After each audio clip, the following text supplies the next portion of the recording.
Oopsies, I didn't realize it was time to start the stream. My bad. Hello, hello.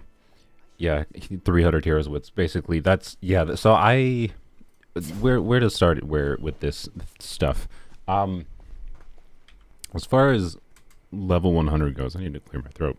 But as far as level 100 goes, if I had been asked before this week, for no particular reason why this week in particular, because I definitely did, hear this from leaks or anything. No. I'm just asking this question of my own volition today. If I was asked, though, before this week, do you think Genshin will ever increase the level limit from, the level limit for characters from 90 to 100? I would say no. I would have pretty confidently said no, to be honest. And the reason for that is it changes too much. Like it actually changes quite a lot in how the game is balanced right now, that I feel like it wouldn't make sense for them to do without doing a ton of balance changes in turn. So like, if this actually does happen, so this is like my overall conclusion without getting into the details of it, right? And for anyone that's like, there is a car honking. Honking is a good word. I like it. There's a car honking outside. It's gone. Okay, good. So there's enough things that actually change. Like someone in the chat said, I think in the very beginning, before the stream started, like, to answer your question, it would be useless for 90% of characters because where damage comes from, all that's gotcha RNG except for Harper Bloom and Virgin. I know. I think, to be clear, I might have like the vibe of your statement wrong, but a lot of players vastly underestimate, I think, transformative reactions today, compared to like just doing crit-based DPS. And I don't know, like you're not wrong that, like, to be clear, the Dendro transformative reactions are strong, duh. But Overload is actually a not irrelevant transformative reaction, right? So, anywho's point is, as far as level 100 characters go, the reason it's not just believable on a simplistic level of like, that's the very simplest implementation of it would just be them, adding another ascension thing, which don't even want to know how much that costs, right? And then now you can do another ascension, you can farm bosses for 80 more years, and then you can, spend 20 billion heroes wits and take your characters level 100, and that, unlocks maybe level 11 or level 12 talents or something, right? And other than that, okay, that's all they do, right? They don't change anything in the game other than that, right? It's just, you can, if it's just, yay, we can farm a ton more, there's going to be a level 100. I wouldn't, I don't know. Like, so my conclusion basically for this stream, and I'll expand on the details of this, is I don't think there's going to be level 100 without meaningfully changing the balances of a number of structures in the game for like how the game calculates damage. I don't think it makes sense for how they've currently balanced the game. Like just increasing the level cap would change the balance of how too many characters deal damage, and I don't think the game's state is in a place wherein they would be feeling internally like they need to do that, right? Like the reason for them to do that would be if they think the characters, say like Fischl or Yai and Aggravate, right? They would gain more from being able to be level 100 than Arlecchino would be.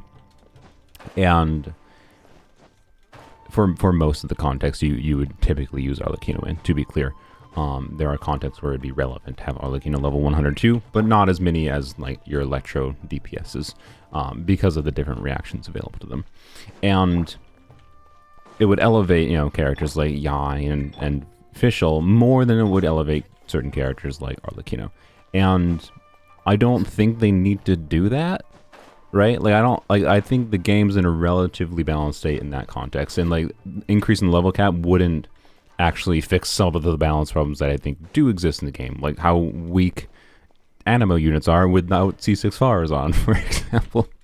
Like I shouldn't say Anemo units, because Anemo is very, very strong, and Anemo would actually be an element that would get even stronger with level 100 cap. But the thing is, it would make it would worsen the problem, the relative issue of, the strong things about Anemo is like Swirl and not being a crit DPS.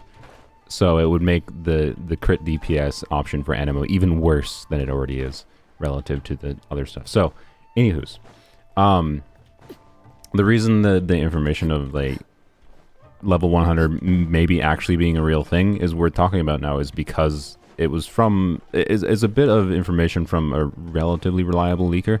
Like they've had some really dumb takes as far as like information they leaked before. Like I think it's from Fowl, by the way. I think they talked about how I think they were the one that if you heard about like, you know, oh, the joke of Ayato or Arlecchino does more pyro damage than Ayato.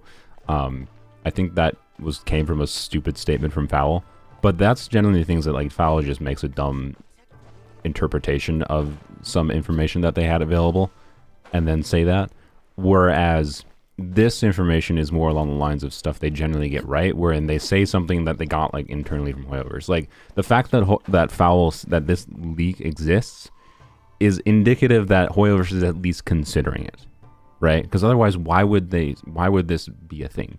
Like I know some people are like, it's just leakers going for attention clout, but you know, this is a leaker that has been relatively reliable with these little random snippets of information.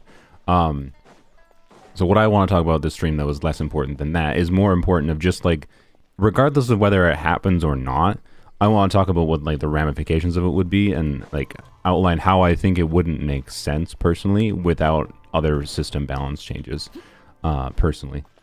But we will see. Wait, was that Foul or K? I am relatively certain it was Foul, but there was actually, on the subreddit, I saw the Uncle K post today, which did corroborate it a little bit. So that also solidifies that it might actually be a thing. But yeah, I don't think it makes that much sense at a simple baseline without changing some other things in the game. And that has to do with aspects of like how the scaling goes for elemental mastery, for level, for the cost of things relative to how many resources they give us, right? Because like if I want to level 90 my Chevreuse, if you're wondering why she's level 84, by the way, it's because I was getting annoyed how in the Abyss Chevreuse wasn't showing up in the page screen in Abyss, because like I just had like, you know, 20 level 90 characters and then a bunch of level 80s, and Chevreuse was not showing up there. So I'm like, okay, solution is to level Chevreuse to 84 so she appears above the level 80 characters. Stupid. So anyways, like if I want to level, let's find someone who's level 80. Oh good lord, I have too many characters level 90. Like it's so expensive to level 90 characters. Like, oh my god, I don't even want, like, oh boy. Okay, here's Shunyun, right? I don't even have enough. Okay, so yeah, I have 86 heroes wits, and I can get to level 86. It takes 170 approximately heroes wits to be able to get from level 80 to level 90, and it also costs like $1 million more or two on top of, you know, the ascension costs and whatever. So like resin cost of like trying to do like another ascension, like I don't know how they do it, right? Because like adding something that's even more expensive than like getting these and getting 20 of these for another ascension would be kind of wild. But I could see them, and this again goes in turn with like if level 100 becomes a thing, I could see them doing it with rebalancing. For example, I always kind of felt like the jump from this to this felt kind of big. Like it felt like you took a lot more resources to farm for the final ascension for what you gained relative to, you know, the other ascensions. And this is something like I could easily see them in the solution to like making characters level 100 is a rebalancing of sorts. Like this would mean that like players existing level 90 characters would just be increased to level 100 with this update potentially. That is very much a possibility I could see as likely. And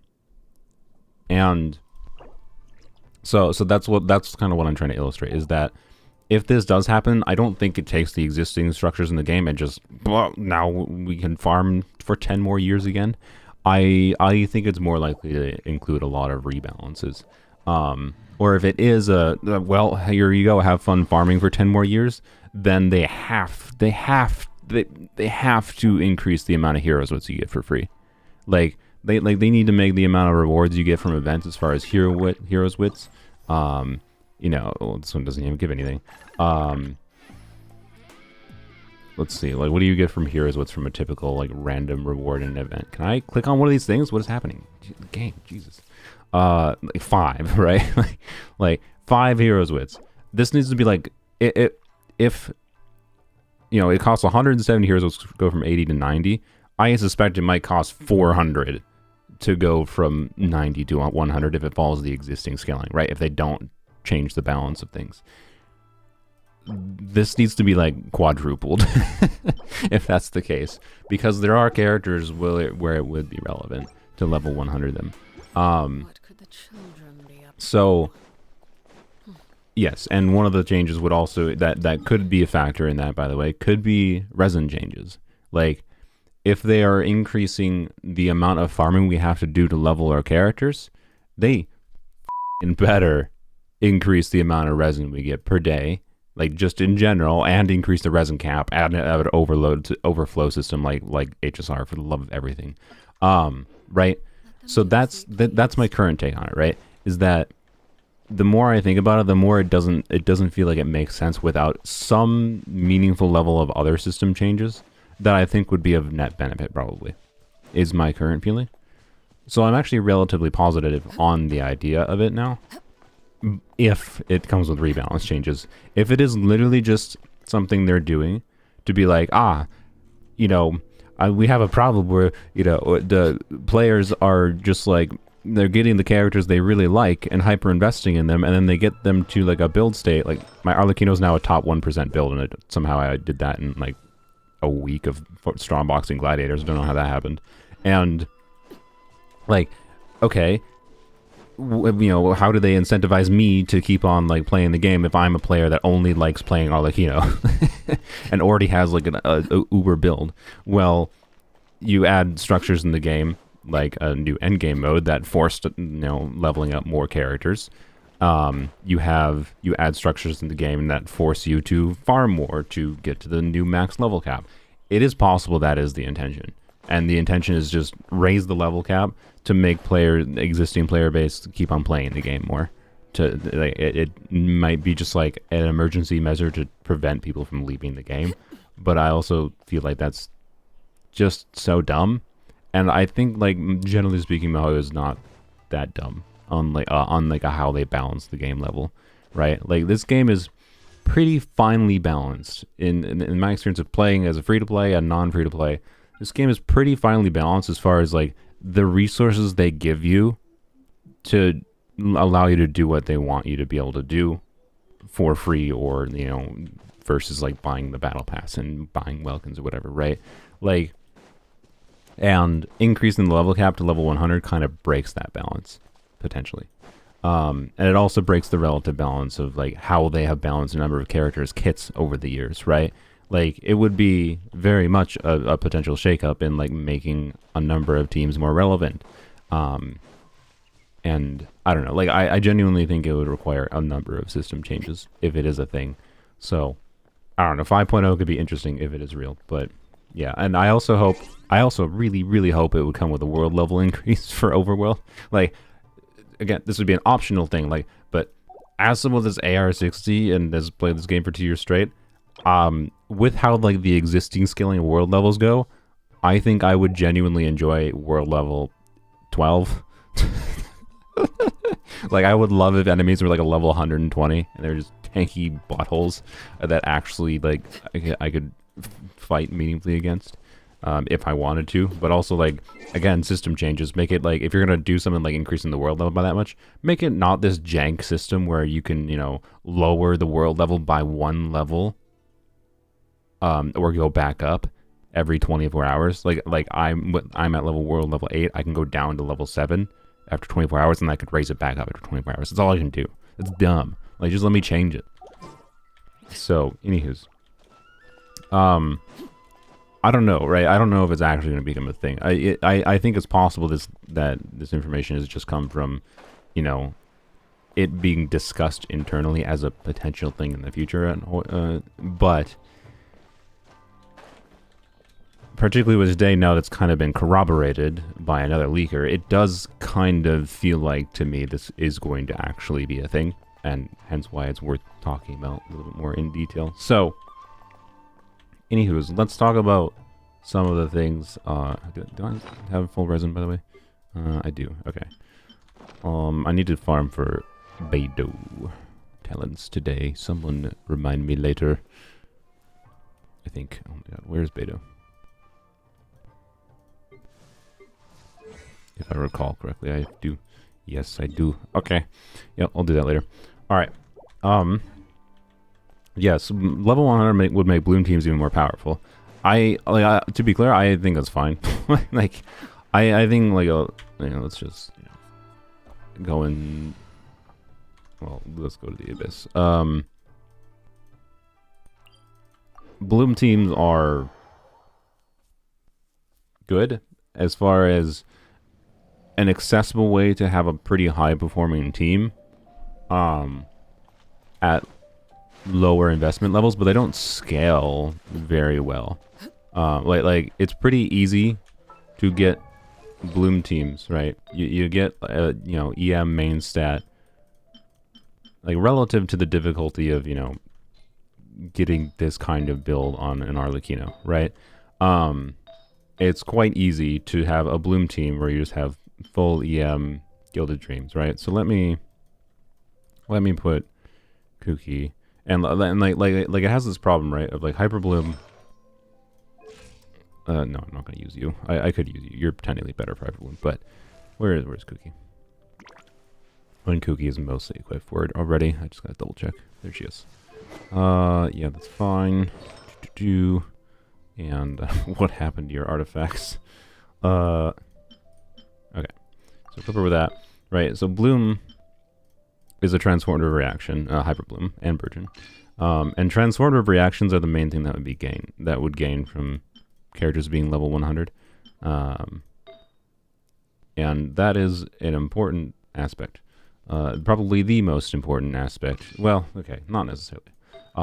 But one of the most important aspects to the level 100 increase. But notably, like let me bring up quick what reactions are transformative. Let's just bring up like elemental reactions on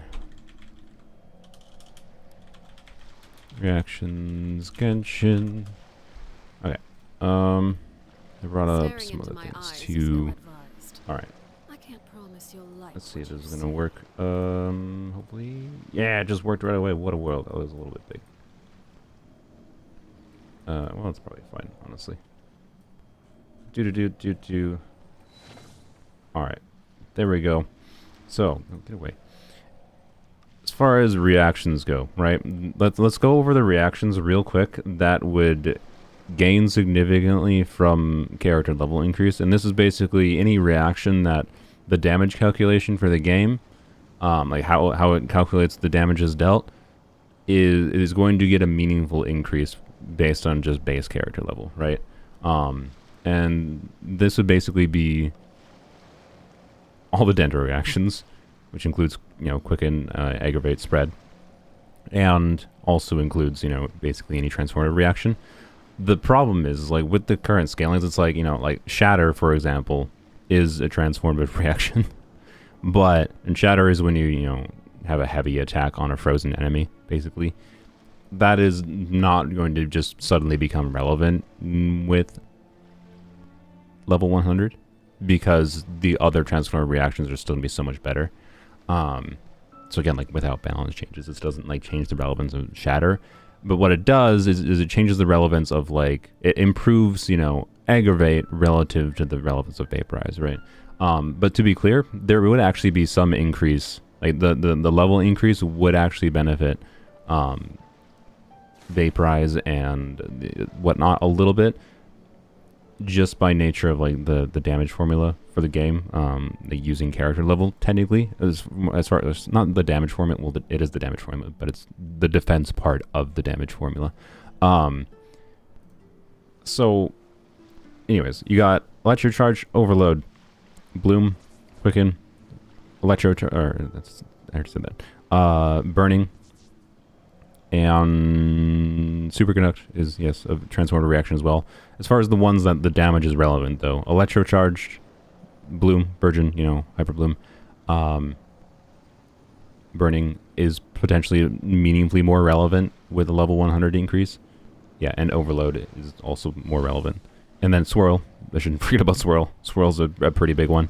And yeah, so all of those reactions basically are what become more, like notably increase as far as like damage goes. Like if I go to Swirl, do they have a, they do. Okay, nice. See the, Jesus Christ.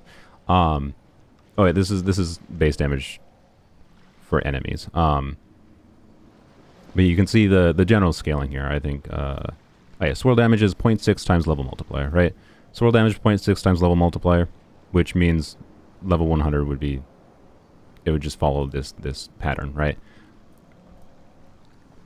Whereas reactions that are not transformative, that, you know, don't do their own instance, transformative reactions are their reactions that do their own instance of damage, right? Where's my reactions page? So something like Vaporize wouldn't, Vaporize just has that, you know, baseline 1.5 times scaling, right? And you would not see near the level of increase compared to level 90 versus 80, compared to level 90 versus 100 for Vaporize as you would with Swirl or Hyper Bloom, whatever. Let's see if the Bloom page has a graph.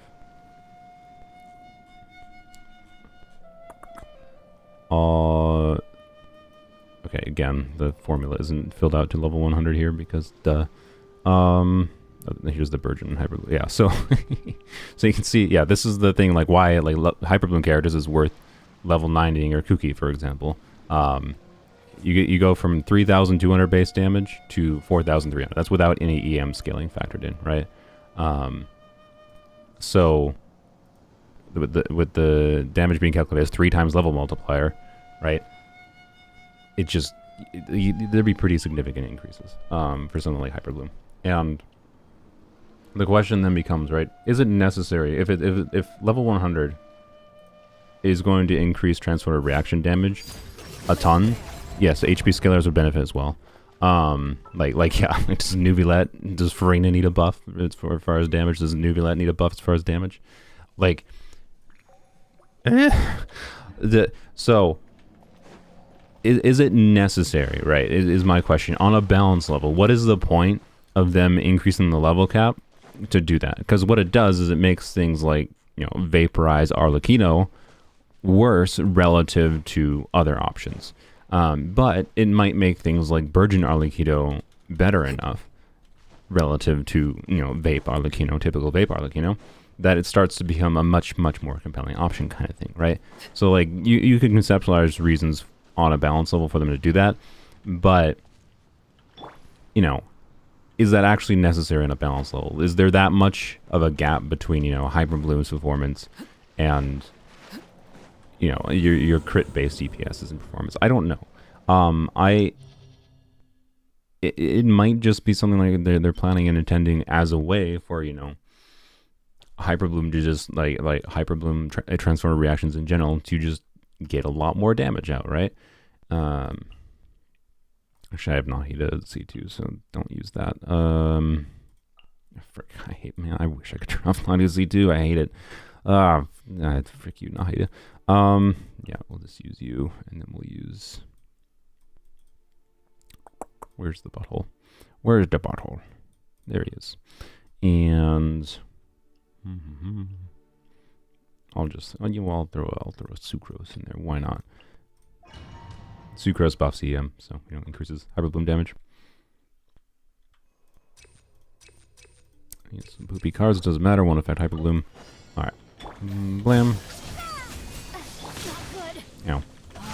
So this is a team, oh my god, frickin' Xingqiu. This is a team, right? Ow. Where, you can see, what are we getting? Yeah, 33k Hyper Blooms. This is a team where like that was not no damage, right?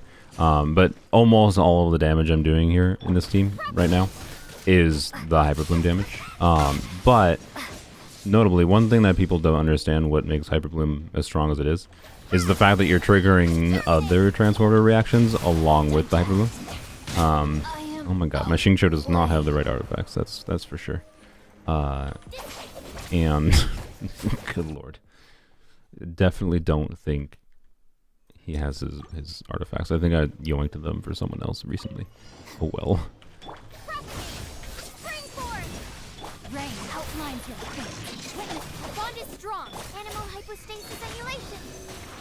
And of course, this is a pretty single target focus, right? So like, this is kind of like near the DPS limit of what Hyper Bloom can do on its own. Not factoring in the existence of like C2 Nahida, right? Buffing, making it so Blooms can crit, right? C2 Nahida like would be a lot better than Dendro Travel in this case, because not only would we get the crits though, to be clear, from my C2, but more importantly, we would generate more Bloom cores from a higher Dendro application. And like, that's not that insane of damage, to be completely honest. It obviously it struggles in AoE there. I'm more just on like the single target damage level, right? What I'm thinking here is like part of the intention with a level increase might be a higher investment way to give value, like a hyper investment path for transporter reactions, right? Because that's the main thing that would benefit is that there's could be some other things that would benefit that are hyper investment E in general as far as level 100 goes, but let's use my overload team that I've been playing, which this is not like the strongest version of an Arlecchino team that I think I could play. Let's use Bennett, I guess, instead, because this is the typical overload team format that people would usually follow. It's like Bennett, Chivrus, and Electri off-fielder, and then Arlecchino. It's not my preference because I just like having Yai in the team, particularly for overworld simplicity and whatever. And I like playing Yai, but let's do that. And yep, let's do that. Perfect. Again, I'm mostly looking here like how much damage do I get on one enemy. I'm just trying to iframe things, but like that's a lot more. And I also just gooped that.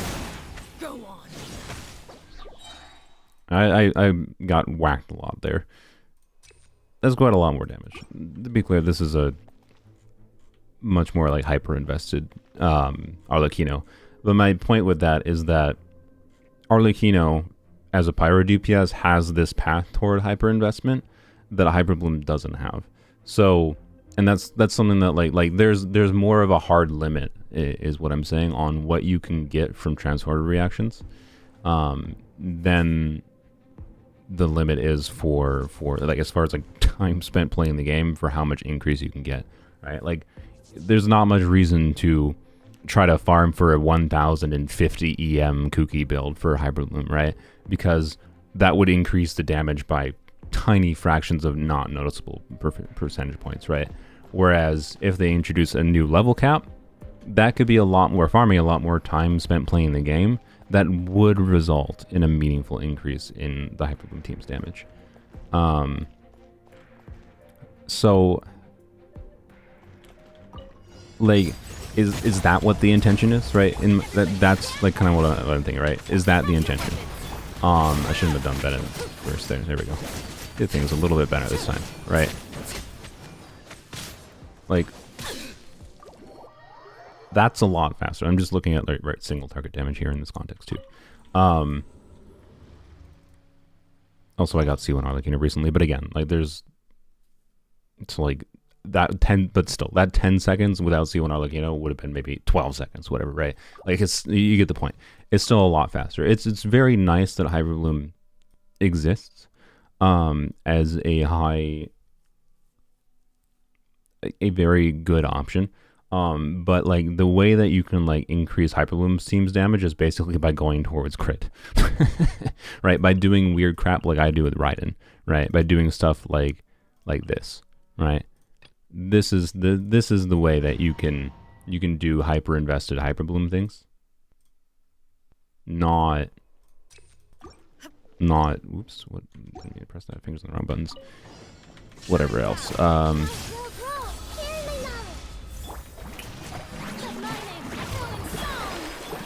Side effects. Remember, health comes. Now you shall perish.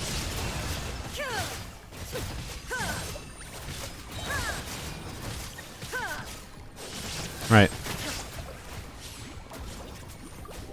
So, point being is that, and to be clear, that team would get a meaningful increase in damage from level 100 Raiden 2. Point being, like the way that like, as someone who tends to hyper invest in things, the way that I have found to have fun with reactions like Hyperbloom isn't by playing Hyperbloom the way that people typically play it, by, you know, throwing Raiden on Dragon's Bane and, you know, putting her on 4-piece Flowers of Paradise Lost, this artifact set, right? Like, I could get up to, you know, the 35,000 damage Hyperblooms. That's basically the peak you can get. Well, you can get up to like 38,000. And without like factoring non-heated crits or anything. And like, yeah, it is something you can do, but what I do is, you know, I'm insane and I want to get, you know, crit substats on, you know, EM main stat pieces, and then I use my 5-star weapon that I decided to pull for to try to give me the ability to do what I call hybrid Raiden, right? Wherein I build her like mostly with a bunch of EM, but then also still want a bunch of crit so I can get meaningful talent damage, right? And this is not C2 Raiden, so I can get meaningful talent damage, although I had half of a C2 Raiden there with Nahida, although I turned off Deepwood. I forgot about that. Oh, no, Deepwood was on because of Baiju. Never mind. So, yeah, I digress. You get the point. Right. This is the way to hyper invest in my mind to Hyperbloom, is by decreasing your Hyperbloom damage. That's weird, right? And that might be the intention of increasing the level cap, is to make it so that you don't do crap like this. Maybe, right? I'm not sure. I don't think it would make, like, the thing is, level 100 would also just make Hybrid Raiden even better. So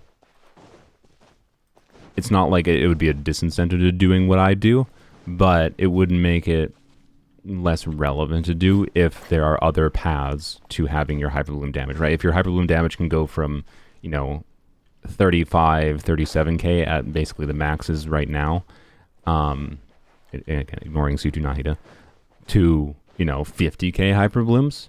And remember, Hyperbloom, along with Hyperbloom, you're getting, you know, you're doing Hydro and Electro together, you're getting Electro Charge damage. That's a big part of why Hyperbloom is as good as it is the Electro Charge damage is not insignificant. There's more transformative reactions that would be getting a damage increase in that context other than just Hyperbloom. And that's a big part of what makes Hyperbloom as relevant as it is the other reactions. So all in all, it's just a case of, right, level 100 would really, really benefit transformative reaction characters and transformative reaction damage. So that's your Swirl, that's your Hyperbloom, that's Electro Charge, that's Overload, right? And like Overload damage and all these contexts, right? Like I'm probably going to have a video this week with oh, do I not have it preset? Oops. I don't think I have it preset. Hey, whoops, can I add it? I can. With this Beto team, which this is a team that is definitely going to be designed around transformative reactions. So this is something I talked about in previous streams. It uses Yao Yao specifically to trigger Beto C4 so that Beto gets an extra instance of electro damage on her normal attacks, which isn't insane, but it is something. And it causes more transformative reaction damage and gives more relevance to on-fielding Beto specifically, which is why I'll be doing it for the video. I forgot what the other teammates I was planning on using was. Frick, you think I would know this? I have it written down somewhere.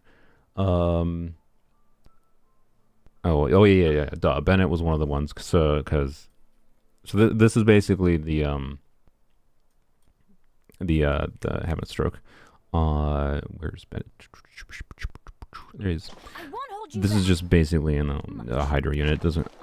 I I don't know if have Free doesn't my necessarily orders ideal today. there, but you have Yao Yao, so Farina definitely can make sense. It might not make sense in freaking deploy it. It might not make sense in the context of like, does it actually make sense to spend that field time on Yao Yao? But Yao Yao is necessary here because, so Beto's C4 triggers this additional instance of electro damage, and like the multiplier is nothing. The multiplier is irrelevant there basically. What matters is that it's additional electro application that can be like nice for breaking shields, but for some reason, Yao Yao triggers Beto C4. That's not an infusion. It's an additional instance of electro damage. So you can do the same thing you do with Razor basically. Wherein Razor, if you've heard of like Thundering Fury, Zajeff's Thundering Fury Razor team, when Razor is doing physical damage and electro damage at the same time when you're bursting with him. Well, with this goofy Yao Yao combo, you can do the same exact thing. You kind of gotta hug enemies, but you can do the same thing wherein she will be doing pyro damage thanks to C6 Bennett, and she will be doing some electro damage thanks to the Yao Yao C4 interaction, and her own burst and skill hits, right? And then you're having Dendro and Hydra together, you're having Blooms, you're having Pyro and Electro, you're getting overloads, right? So this is a team format, and like this is the same thing with Thundering Fury Razor. That's the same thing if you use like Dory in this team concept. Like it's a team wherein you're doing so many transformative reactions that all those little like EM scaling reactions that are based on the character's level and whatever, they add up to a meaningful amount of damage. And also, Beto herself can deal not meaningless talent damage as well. I don't know what the ideal build is for this team, by the way. I'll mess around with it in the video. I'm thinking it's probably, for on-field and Beto, I think it's probably going to be Thundering Fury. But I got to mess around with it. So, anywho's. Point is, this is a team that would gain a lot from being level 90 because the Virgin damage would significantly increase. The Hyper Bloom damage would significantly increase. The Electro Charge damage would significantly increase. The Overload damage would significantly increase. Right? Like everything in this team with the Aggravate damage would increase. The Farina's damage would increase technically too, with the base HP being higher. Like. So it's a question of, do these teams need to be better? I don't think they do, right? And that's why, like, where I started with, I don't think I would say, I would have believed, like, if someone was just like, some random person asked me, before the Lily Cap in this week, if some random person was like, hey, do you think they'll ever do level 100 in Genshin? I would have said no, because transformative reactions are already strong enough, is my feeling, based on, like, my experience of playing teams like this, where you really try to actually use the reactions in the game. I think a lot of players really underestimate how much you can really do just by abusing all the transformative reactions. And I don't really think they necessarily need to be that much stronger, right? So that's why I feel like if they are going to change it, it's not going to be using these existing scalings, right, that I showed before with, let me bring up the browser again, right? Like these existing scalings with the Bloom damage. I know I've been ignoring chat a bit because I've just been kind of rolling with my own thoughts. But like this scaling, what I expect might happen is like there might be a slight increase in level 100, but I think if they rebalance it, they're gonna like change it so like I'm always ready. level 90 might be a base scaling of 3,800 instead of 4,300.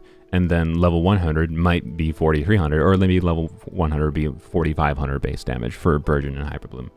And that's kind of the kind of thing I'm talking about as far as like balance changes, is they would be changing some of the base scalings. They would be changing the systems in the game a little bit.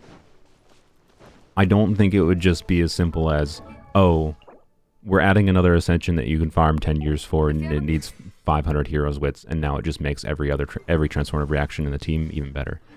Do I think it would completely break the balance of the game? No, but I think it'd be a little bit weird if they just straight increased the level cap and made teams like this one a lot better.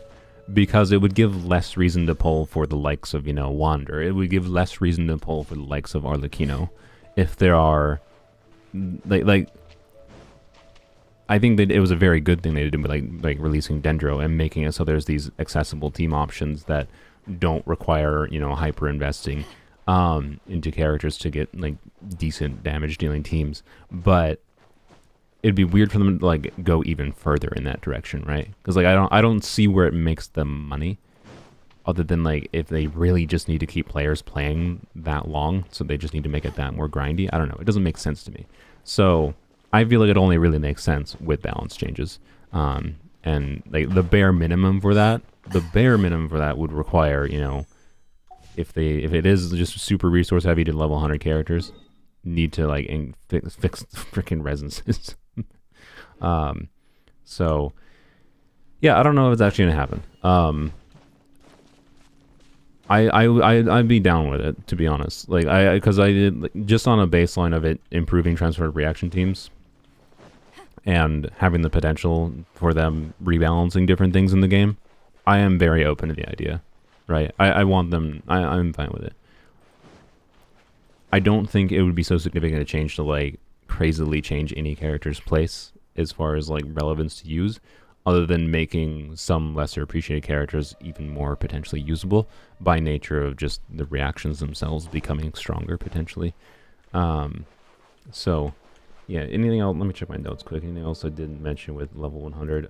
Oh yeah, and like I think I mentioned this briefly before. There might be, again, this would be a further like silly cost thing. There might be, the ability to take talent levels past level 10, right? Like typically we unlock, I think, 2 talent levels per ascension. So that would imply taking it to level 12 if they just follow the existing pattern. And I don't know if that actually makes sense, but maybe it does, because, currently with constellations, right? If you have like, let's go to a 4-star character, right? With constellations, you can get up to level 13 on talent levels. There actually is, like, since the launch of the game, characters have had coding in their talent levels for multipliers that increase up to level 15. So an additional 2 talent levels already exists in the game, as far as like every character has the multiplier increases coded up to level 15. It's just not possible to get up to level 15. The max possible is level 14, I believe, with Child and a character, and one of the newer characters that have, like Arlecchino, that have a Constellation 3 that increases normal attack scaling, and then Child also increases level normal attack scaling.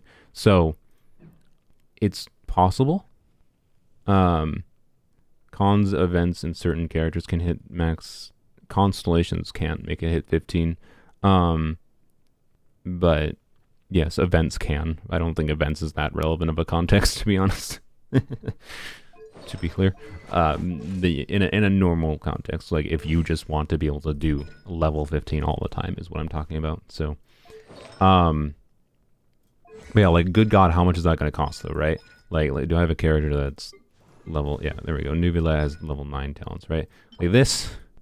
The crown itself is like less the issue. I mean, actually, it is an issue, particularly if like if level 11 and 12 cost 2 crowns or something. Bye-bye, all your crowns. Like you'll be able to have one, sextuple crowned character, and like this is already a stupid cost. Like 16 of these gold things, that's a lot. And you're talking like level 11 is 20 of them, and level 12 is 800. And then like the Mora cost, right? 700,000. What is it? 1 million Mora per talent? Like, oh my God, right? Like, I don't think it makes sense. I already have thought that like the level of investment it takes to get like the level 9 and level 10 talents is so high that when I try to like compare characters to each other, I usually assume level 8 talents, and I never assume anything higher. To be clear, I myself all the time take characters like Nuvula to level 9, or even characters I really like, I do crown their abilities. But like it's just so expensive on a reasonable resource level. Usually I don't find it that worthwhile, unless I just really like the character and or the talent is that relevant for actually seeing a meaningful value increase, such as like Arlecchino, where in like Arlecchino, you could quite literally leave her burst and skill level 1 and take her normal attack to 10 is probably the smartest thing to do as far as resource investment goes. Because the resources, the amount of like the silver like things of order it takes to get these 2 talents to level 6 is I think that's 42. So that's equivalent. That's basically equivalent to like being able to crown this talent. So anywho's, like, it's weird thinking about level 100 because of the number of layers of things that would change, right? You gain so much value from transformative reactions, like more the EM scaling, heavy EM scaling reactions, basically. You gain more ascension stats too. I don't think I mentioned that. So presumably, when you Arlecchino, for example, we'll just use her because new character, whatever. She ascends with crit damage, right? She potentially would get more crit damage from a new ascension, which could give reasons to doing the next ascension. So maybe that's the intention. Like, there wouldn't be much of a reason to actually level 100 her for like the hero's wits cost, but there might be a reason to get the final ascension for the crit damage, for example, versus just leaving her at level 80. And for how most people play her, she can very easily be left at level 80 without a problem. And like if my Arlecchino was level 80 in the overload team I showed before, she would be doing almost exactly the same damage level 80 versus 90, right? With the final ascension. But if you need to be level 90 to get the next ascension that they might be adding, like, I don't know. But again, they might not be adding a new ascension necessarily. They might just be rebalancing things, right? They might just change any existing characters that you have that are level 90 might be now level 100. And any characters that are level 80, well, you're not level 80, level 80 might be bumped up to level 90, right? And they might just like split out this ascension cost into like different ones, right? They just might rebalance things. I don't know. I think it makes sense if they would rebalance it more than just going with the existing scaling of things. Unless again, unless they like vastly increase the like number of heroes wits they give us for free, or increase the amount of resin we can use so we can like farm more heroes wits without like losing the ability to farm artifacts to the same degree, kind of thing. Some people I think I saw talking about the potential of them adding another ascension passive. No, they're not going to. I find that okay. Asterisks. They might do that in the sense of like it's something really minor and like universal to characters, like maybe all Animo characters at level 100 or they're at the like level 90 to level 100 ascension get some minor universal, like all Animo characters at the level 90 ascension get Animo damage bonus. Like there'd be no equivalent way to do that, and that wouldn't be that relevant on some characters. It would be relevant on others, but they could do something like that. I don't see them doing something like adding whole new passives like this to rebalance characters' kits. There's some people that like thought that would be like, oh, they're gonna do that so that Amber can be better, so that Albedo can be better and brought to be relevant in the current state of the game. I doubt it. I really doubt it. I don't think they're gonna rebalance individual character kits. There's so many characters in this game. Like, do you know how much work that would be? Like, just imagine for a second on like a trying to balance a video game aspect, and internally you're considering changing the systems that change the balance of characters and adding abilities to characters after the fact that change and this game is fundamentally designed, like the characters in this game are designed around their interaction with other characters. So changing an ability on Xiangling means thinking about the factor of how that affects Xiangling's use with every other character in this game. Like, no. They're not going to. That's like, no. I don't think they're going to do that. I'd be very surprised if they were, but maybe I'll be wrong. Who knows? I think it's talked about how expensive it would be. Yeah, I have no like if it genuinely if it follows the existing pattern of how like heroes would cost for taking a character to level 90, it would go from like. It would probably take 300 to 400 heroes wits to level 90 to 100, which is utterly insane, right? Because like the current that's on the current assumption, like taking a character level 90 from 80 takes 170 heroes wits, and it takes I think like 200 and some heroes wits, like 220 or something, 230, to take a character from 0 to 80, if I recall correctly, right? So like it takes 75% as much heroes wits just to go from, you know, level 80 to 90 as it does to take a character from 1 to 80. That would be the same pattern I'd assume it would follow for 90 to 100 if it follows the existing thing. So that would imply to me that like we're in the 300 to 400 range of heroes wits, like probably 350-ish to go from 90 to 100, which would be utterly insane. Like if you get an average, I think you technically get slightly more than 10 average, right? Because you get these, but let's say you get an average of 11 heroes wits per more ley line that you spend 40 resin on, right? And I'm going to do 160 resin per day because that's what the cap is. Again, I think they would potentially increase the cap, hopefully, if they did it this way. But let's assume it doesn't, right? Let's assume the worst case scenario of them just like increasing it, and we're not going to factor in like the potential for like additional boss farming you have to do too. I'm just trying to like estimate the resin cost of if it takes 350 heroes wits and you get an average of 11 heroes wits per 50 resin. So all we have to do is 350 divided by 11. That's 31. You'd have to farm them 31 times. So 31 times 40 is 1,270 resin. So, and that for reference, you know, what is a week's worth of resin? 7 times 160. Oops, that's divide. 7 times 160 is 1,120. It would take more than a full week's worth of resin to be able to level 100 a character. Just farming heroes wits and farming nothing else, right? And like, I don't know about you, I'd never want to really have to farm that many heroes wits. That's kind of like the balance of like the battle pass. Is generally speaking, if you buy the battle pass, you don't have to farm heroes wits and more that much. So, whereas if they don't increase the resin, if they don't, you know, rebalance how much like heroes wits costs are for different leveling and whatever, it would quite literally take a week of farming just heroes wits, even if you buy the battle pass, unless you have a giant surplus because you just buy the battle pass but don't have any characters that you're leveling up for some reason. So I don't know, right? I don't know. All level 100 characters give plus 100 HP and plus 100 flat def. Yeah, that could be. All right. Any like, I'm gonna scroll through my comments or chat. Is it worth it to pull Vado right now as a beginner? She's a useful defensive character. She's interesting. Her C2, like, she has meaningfully higher value in AoE than she does in single target. Like, her damage with her C2 as a factor. In single target versus AoE, she basically does like 5 times more damage. That's the difference between her doing meaningful damage and not doing meaningful damage.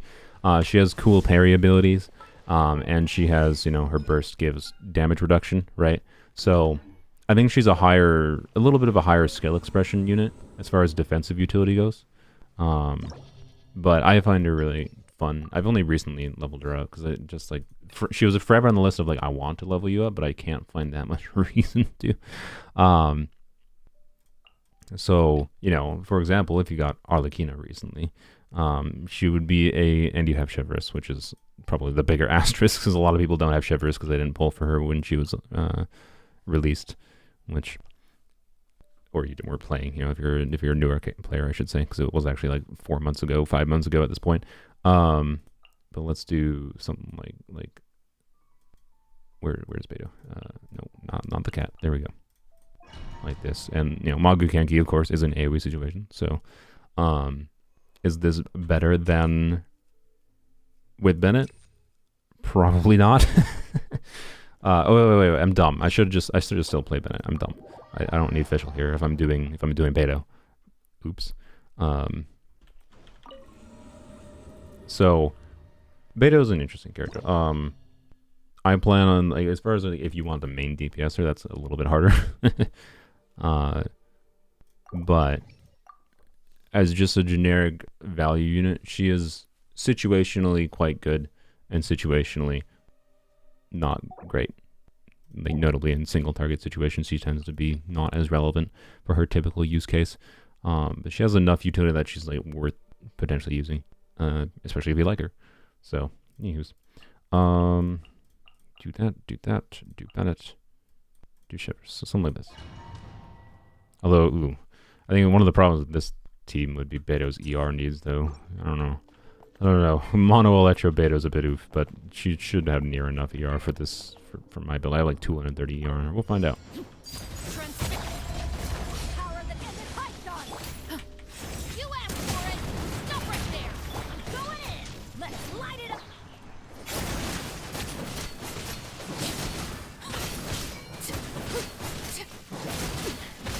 Commendable. I got very lucky with the grouping there, by the way.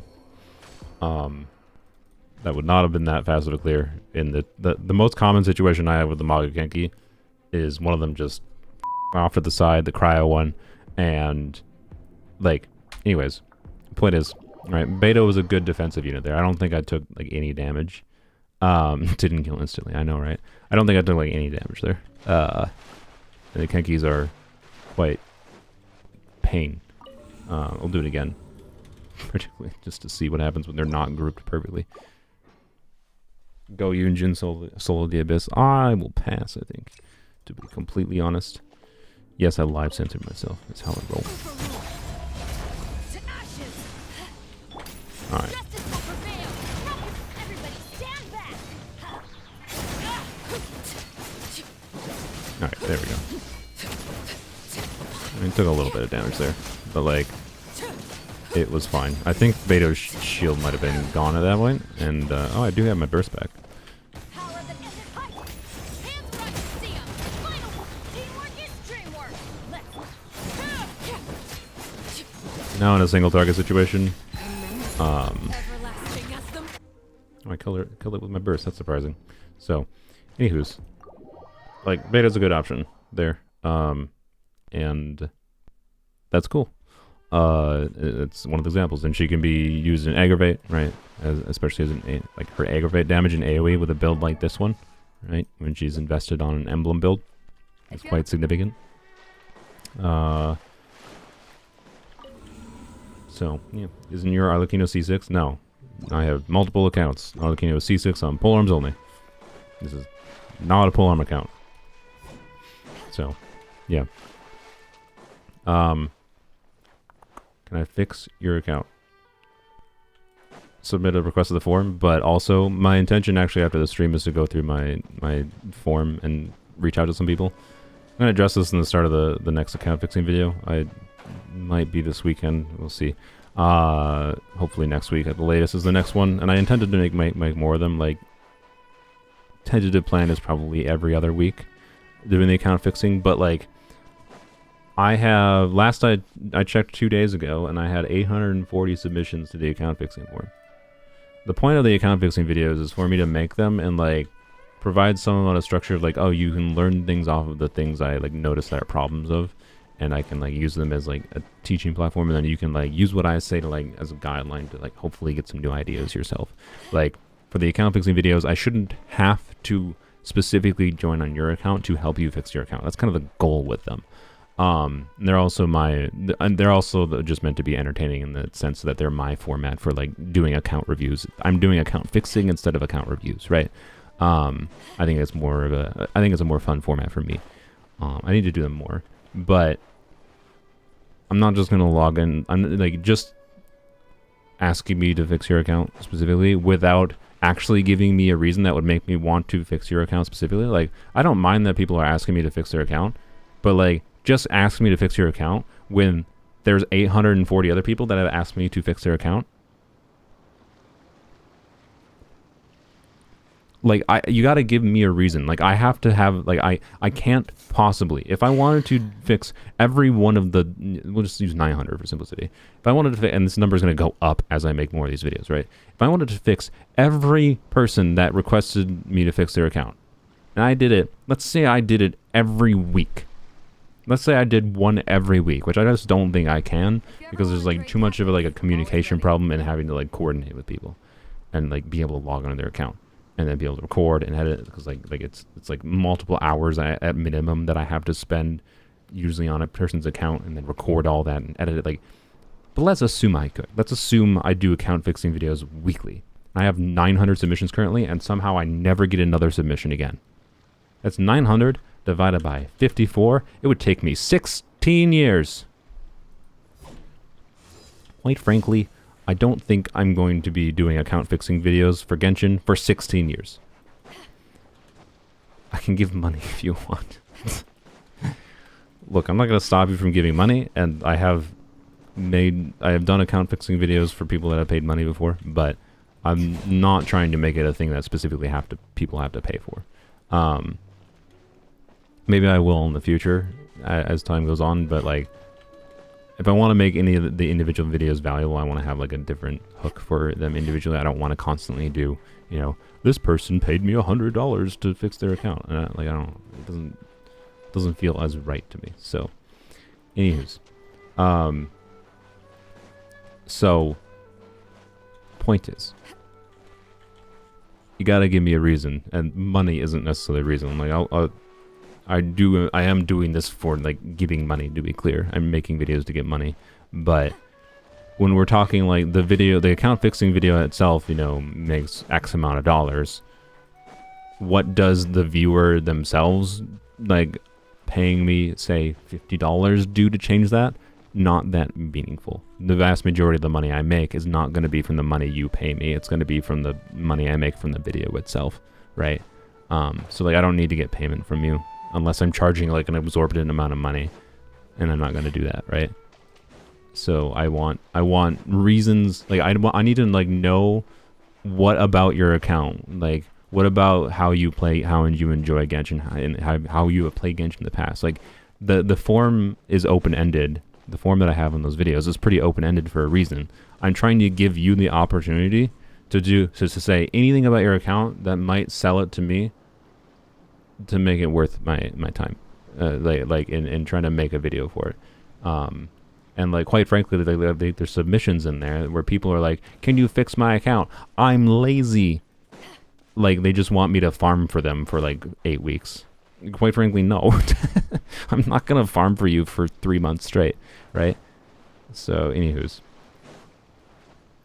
you're ever gonna do that one tier list video, the ultimate tier list video? I mean, yeah, it's still like, it's disgustingly complicated. Like the more I have thought about that ultimate tier list video, the more like horrifying the idea of doing it is. Like it might be a 4-hour video. I'm not joking. Like when I call it ultimate tier list, I'm not joking. Like it's basically and it depends on how stupid I want to make it, right? Like I could make it as dumb as, you know, part of the ultimate tier list video, the ultimate Genshin tier list video would be like, what are the best ores, right? Like Iron Chunk, pretty, you know, F tier ore, right? Like I could be as dumb as that, right? It's just ultimately like, okay, how many categories of things do I want to put in the ultimate tier list video? And there's obviously the obvious things like elements, characters, artifacts, enemies, food, billets. No, unironically, billets might be relevant, but like, you know, free to play craftable ones. You know, gadgets is an obvious one. Regions is an obvious tier list to have an ultimate tier list video. I think part of like artifacts would actually be a separate tier list of like individual artifact domains, you know, strongbox artifacts.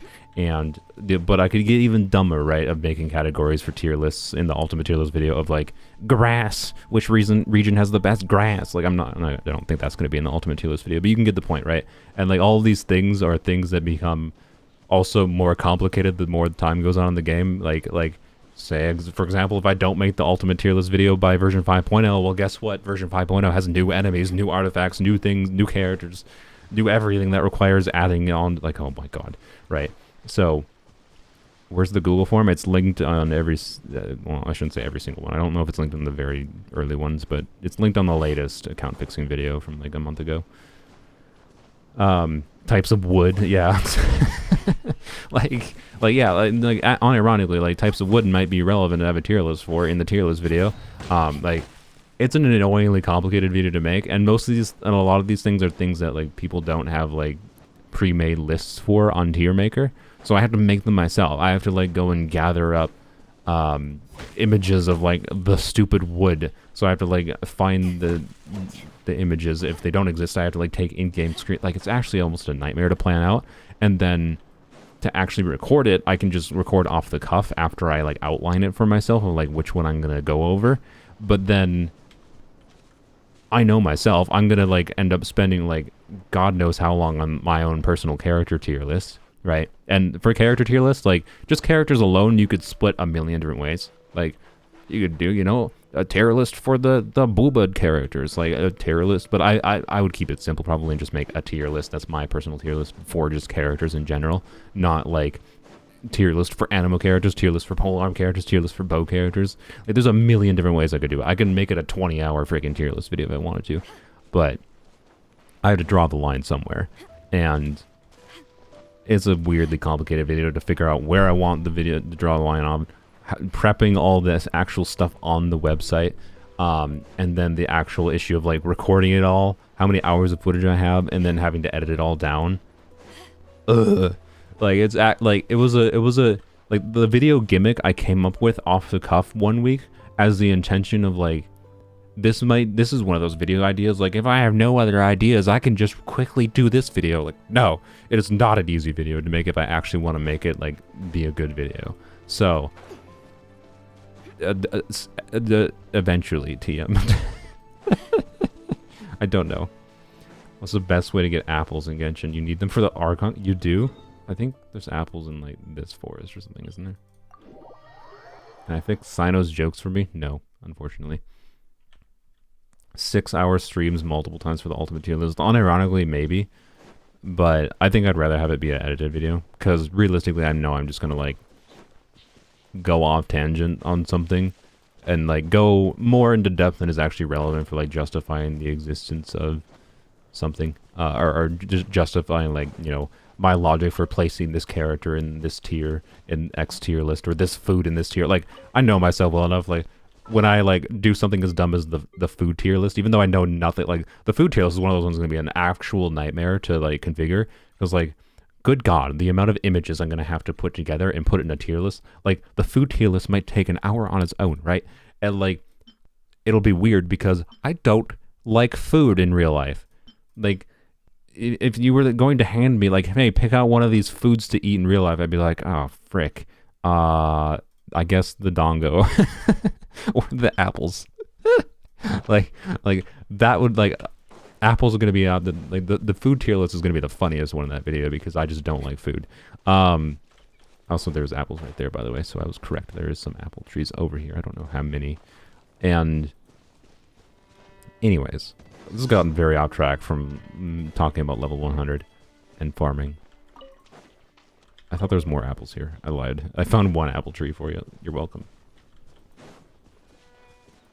Color palettes of characters first? Yeah. Yeah. I doubt... Man, the Ultimate Heroes video could get so messy so fast if I start dividing characters into different categories.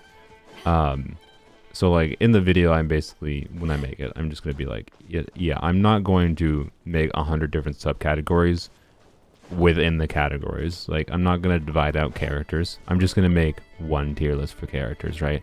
Like, I'm going to do the things that are, like, just separate, obvious things, and not start to delineate subcategories within the categories. Like, yes, I could spawn off. And if I wanted to, like if the video was successful, I might spawn it off in the future, subcategories off in the future, right? Like, if I do the ultimate Genshin tier list of like all the categories of all the things in Genshin, right? All the main categories of things, whatever I define as a main category, and then that is successful and people want to see more of it, then I can go into the, you know, okay, let's make the ultimate character Genshin tier list, and then I can go and do stupid things like dividing the characters out into different categories of whatever, right? That's my thinking. But Abyss tier list? Oh God. No, that's too painful. Like, I don't even know how I'd do that. Like, I'd have to go and research every single Abyss cycle. To be clear, I've played a vast majority of them because I've played the game for long enough, but I'd have to research it, and I'd have to like include footage of it. That would have to be its own video. There's no world where I can include Abyss tier list in the, because like how do I even like what I just like have images on tiermaker.com of just like dates of when the Abyss ran. Like there's no unique images I can like have. It'd be so boring to watch without actually having footage. It would be it would be awful. God, no. Chamber 1, Chamber 2 list. I mean, yeah, maybe I'll like do like the like Abyss floors tier list of whatever the current Abyss cycle is, and then I'll be like, if you want to see a more in-depth Abyss tier list video about different Abyss cycles, subscribe or whatever. I don't know, right? Anywho's, this is not what I meant to be talking about. I think I've lost 50 viewers since stopping talking about level 100, but it's fine. I think I mentioned everything. I got very distracted. I blame chat. Do you also have an account in Germany? In Germany specifically? No. Fish list. Fish will definitely be on there. Anywho's.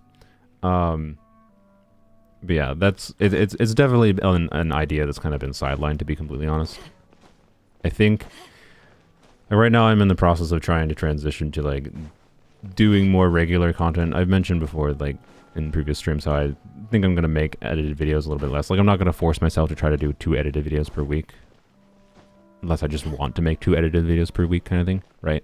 And right now, like this week I might have 2 edited videos this week again, just because I figured I should make a edited polearms only video, which is not very edited. Oh my god, it's actually very rambly. I recorded it yesterday. Just doing a brief showcase on polearms only of like C6 Arlecchino, right, and like the breakdown for anyone that didn't watch the live stream. It's probably going to be the last polearms only edited video that isn't a wishing video, to be honest.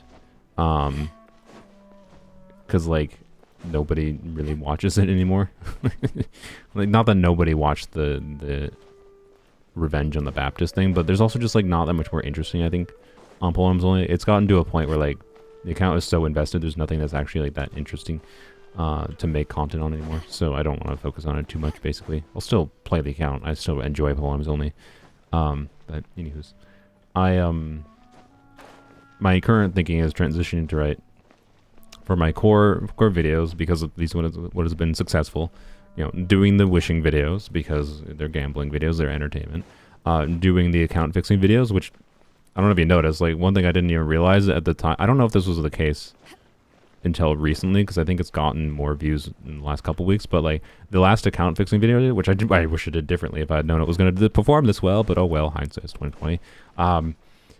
It has like 100,000 views. It has more views than the how much does X amount of dollars get on. Well, the Kingdom's banner's gone. How much does X amount of dollars get on this banner video? Not as much as the Chronicle banner video, but it has more than the Arlecchino video, and that's cool. I'm glad non-wishing content got more views, right? So I should focus on making that kind of video, right? And focus on and figure out like how I want to make those videos. Because like it's not like I dislike making them, they're just harder to make because I haven't made them. And they're harder to coordinate with people to make. So, the Google form is in the description. I'm sorry, like, Azaria, do you like? I'll be honest, like, this does kind of feel like a situation of like, I don't know what else I'm supposed to say other than it's in the description of the account wishing video. Like, I assume you watched that video. I don't even know if Google's gonna let me post it in the comments here, or in the. I'll try to. I'll try to put it in the friggin' thread, but like, in the thread, the YouTube chat. Where is? There it is. I found it. There's 856 submissions now. Trade tactics. I'm always ready. Okay. See, this is why I didn't do this in the first place, because like, but like, I'll be honest, if you couldn't figure that part out,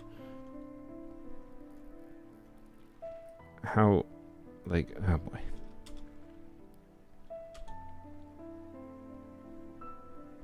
There you go. Hopefully the link functions. I guess I can test that.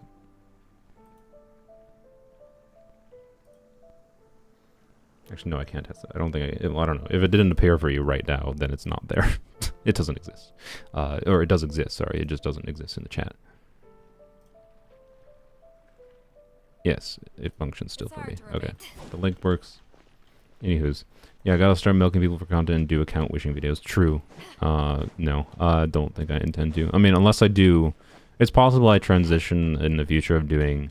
Like, particularly for characters that I don't like. Like, the Chlorand actually might be an opportunity for this. If Chlorand doesn't have Sethos on her banner, I might consider doing the what does X amount of dollars get you on someone else's account. I might consider that. So, because I really don't care about Chlorand herself personally right now, but I do care about Sethos, and I do want to do a video in that format that focuses on 4 stars more than the 5 stars, while also hopefully simultaneously illustrating, like, my end goal for the Chlorand video, assuming Sethos is on her banner, is to spend $200 for the video, which is not enough money, insane, not enough money to guarantee, right? You could do 2 top-ups, spend $200 in this game, and not guarantee getting the character you want. That's absurd to me. So my hope would be like the Chlorand video, would lose a 50-50. I'd spend $200, would lose a 50-50, not get the 5-star, and not get the C6 C6 of the 4-star. That's new. That'd be perfect as an anti-advertisement. That's my ultimate goal, is to basically be like how terrible value topping up is. And then the game trolls me and I get absurdly lucky and I'll get like 8 early 5s or something. But that's what makes it entertaining, right? It's gambling content. I understand. It's still fun. It's fun to record them, fun to do them. They're easy to make, and they make money. So it's just a business cost for me. And as long as people understand that, I'm comfortable making them, I think, at this point. But in the context of Sethos not being on her banner, then that video format, my idea for the Chlorand video kind of breaks down, right? And I might actually consider doing that on someone else's account. So that's a good idea. But anywho's.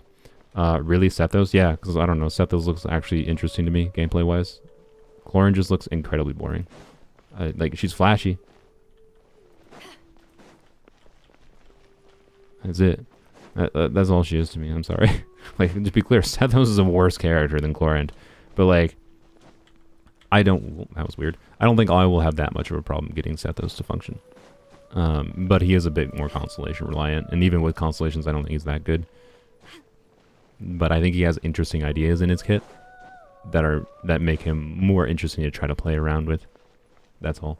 So, anywho's. Like, if I had to pick one Electro unit to build, I care less about the total damage they output and more what interesting ideas they have in their kit. And Sethos has more interesting ideas with his, like, energy draining charge attacks and piercing charge attacks that, you know, go in a line, to be clear. And then also has his weird modal playstyle with his burst as an option too. He can turn into a not great version of Yoimiya. So, I don't think it's going to be amazing. But I think he'll look fun. And I think he has interesting ideas in his kit that make me more interested in playing him. That's all. Whereas, I'll be honest, Chlorand... Like, I messaged Binge the other day. He's a friend of mine on my Discord server. He's a pretty knowledgeable person about Genshin. I messaged Binge the other day, like, especially with the nerf that Chlorand got this week, I would genuinely rather lose my 50-50 to Keqing and build C6 Keqing. I'm not lying. Like, I don't even know that right now, C6 Keqing, I don't know, like, Chlorand is at a tier where, like, she doesn't do anything that interesting to me. And like the main selling point she has over someone like Keqing, I think, is her ease of building. Like, she has 45% free crit rate, 44 I think technically, and like that potentially makes her a lot more easy to build, and that's good. But like I think C6 Keqing might do more damage than a C0 Chlorand, right? A C4 Keqing might do more than a C0 Chlorand. I don't know. I haven't actually calculated that. I don't know enough about Keqing's like general like damage performance and enough of teams, but like I can imagine more context in which I would actually rather use Keqing, to be completely honest, compared to the context I would use Chlorand in. So have I done Spiral Abyss? I mean, the new one? Yes, I did the new one that reset earlier this month or whatever. I think it resets again tomorrow though, doesn't it? Yeah, it does. Nice. Maybe I'll stream tomorrow doing Abyss stuff if you guys want. I just should go farm for whatever. So, Which pity am I at? I'm a standard? I have no idea. I got sack frags yesterday from, I think, Battle Pass Wish. Not very far. Like 20, 25, 27, 28, whatever. So yeah, I don't know. Let's like actually do my freaking things you're supposed to do, and then I can end this stream and then start combing through the mess of things. But yeah, I don't know. Any more questions about the level 100 thing? That's the level 100 thing that's supposed to be, or any more ideas brought up with it that I missed before? It was supposed to be the core content of this stream, so I would like to have more of a back and forth dialogue of anyone talking about it. Do I like the level 100 thing? Why am I going over here? I need to go to to here. No, not here. Yep. I think it's interesting. If to summarize my thoughts earlier, I assume you missed it, Jonathan. I think it's interesting in that if it comes with rebalancing of other aspects, I think it's a cool way to like not crazily shake up like the balance of characters, but to further improve transformative reactions in a way that like in my mind could offer a path towards like hyper investment to transformative reactions that should, like is more comparable to like the hyper investment for non-transformative reaction characters might be the intention to it. Sure, we'll try this team. Why not? But I don't know exactly. Should do a spending $300 video on standard.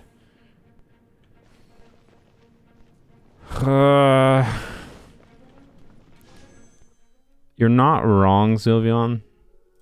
But I also hate it. I hate the idea of doing that. I don't know why I didn't have that in my idea list before. What does X dollars get you from standard banner? You know what? That video, I'll just commit now. Do that on a viewer account. As much as it'd be fun to do it on mine, and like, I don't know. The reason to do it on mine would be for the chance of like standard 5-star constellations. Standard 5-star, standard 4-star constellations. And like I get other things like, unironically, I think I'd rather prefer just for universality, because sometimes Bennett is nice to have like 280 ER on. I would probably prefer Skyward Sword over Aquila, and I don't have it, but I hate it, but I also think it's probably a good idea to make that video at some point. I don't think I'm gonna make it right now or anything, but it is a good idea. Yeah, energy on Bennett. I didn't hit his scale. I probably could have just used Farina and then gotten fab particles. Let's light it up. Going in. You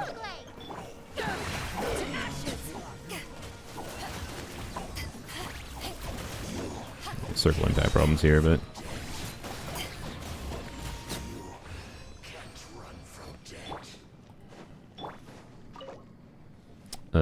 yes, condensed resin. So I don't. Maybe I'll do that. I don't know if I'll do that on my account or viewer account. Like there are things actually I could get the value from it. So just probably won't get anything. But like if it results in like getting, you know, like it genuinely would like for the state I am at in the game. Some of the things I would unironically like having the most is just like having further Dia constellations. If it gets me to C6 Kaching, I will build Kaching, right? If I get Skyward Sword, if I get, you know, what are the other standard 5-stars? Mona, what are you at? Okay, C5 Mona is a no. I will build. I'll build any of the standard 5-stars once they're C6. What are you at? C3. Okay, you're a ways away. Oops. I think Diluc is C4. If you ever Yep, and you're C4. God damn, I keep pressing the wrong button. I'm always Who else? Already lifted. Dia, no, she's C1. Oh yeah, Tignari gets meaningful value from his constellations. I only have C1 of him. C2 would be something. C3, C4 is in. C6 is definitely quite strong. Chronicle Banner is definitely a better fit. Yes, I agree. I agree. But I've already made the Chronicle Banner video. And I don't know. I think the standard banner video is a concept I should at least do once, right? I just don't know whether I want to do it on my account or someone else's account. So, alright, you come over here. The other bubbles are going to spawn here. Okay, this video is, or this domain is a terrible test because it's.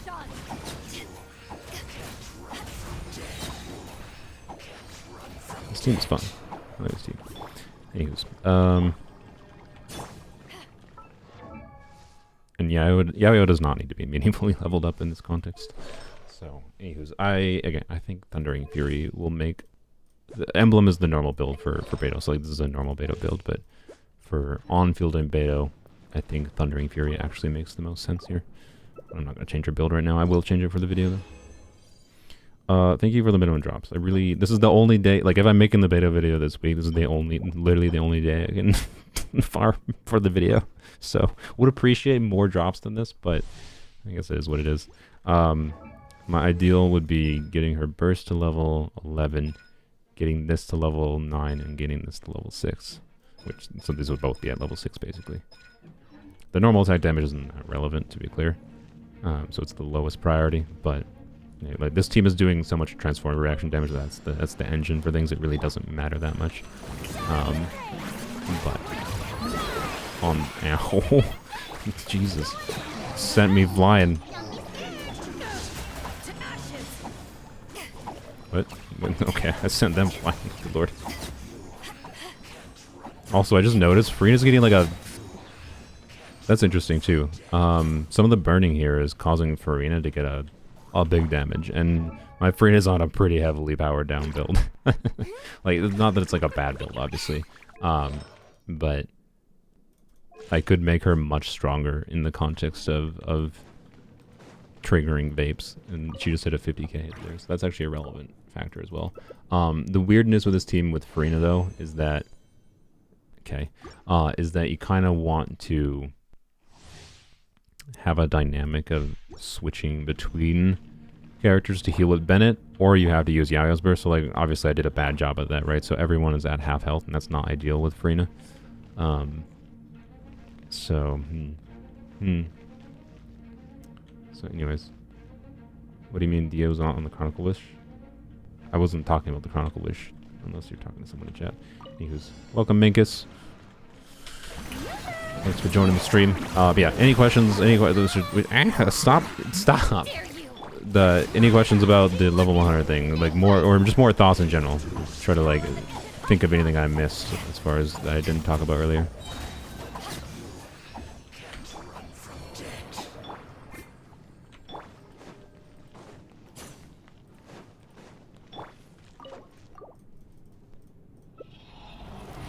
Better than my one. I have 25 crit rate and 75 for silver crit damage. I mean, the most important thing with Farina is just having that VR.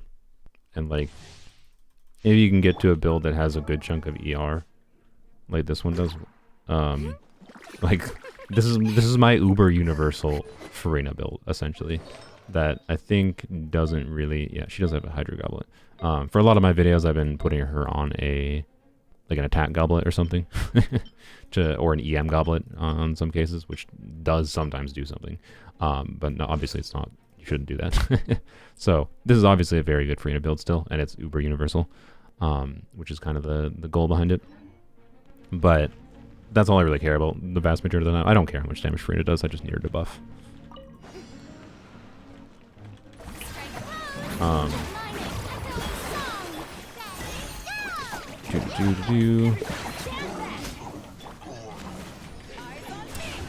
One thing at least I've learned, well, I was going to say, one thing I've learned here is that Beto does have enough ER, and she does, but this is also enemies that are giving a bunch of energy recharge, so I don't know. I'm going to have to play around with their build to figure out what I actually want to do.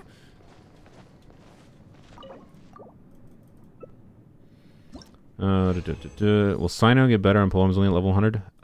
That's actually interesting. I didn't think about the context of polearms only. No, I think. The problem is because for any improvement that Sino gets, Raiden would also get. Raiden gets to. And I'm pretty sure my C3 hybrid Raiden is better than a C6 Sino. I'd have to have C6 Sino to actually test on the account and compare. But like C6 Sino doesn't fix any of Sino's problems, right? So, you know. I don't know. Would it change anything for bombs only? I don't think it would. Like it would actually no. It might make like the Candace Yao Yao shenanigans good enough again to be more worth using, because like a problem Poems only has right now is like Chevr's teams are so good that it like relative to like the Candace Yao Yao Hyper Bloom whatever shenanigans, it's just way better. So it's rare that I feel the relevance of doing Candace Yao Yao stuff, right? And it's one of my favorite things to do in Poems only, which is a little bit sad. So improving that team would actually be cool. Giving me more reason just to do that team again. I'd appreciate that. Because it wouldn't really increase, you know, Chevr's team's damage that much. Slightly, it would with the overload increase, but like not that relevant. And it would increase the Yao Yao, Hyper Bloom, whatever mess teams. So, anywho's. Sino needs a new passive, yeah, basically. Needs a new passive that, you know, says this character has 50% free energy recharge. That he can properly be swapped out relatively easily early. Anywho's, what if they release limited event currency to level up? Not books. Oh god. That's an interesting question. Where am I going? Oh yeah. First of all, I should actually accept my things.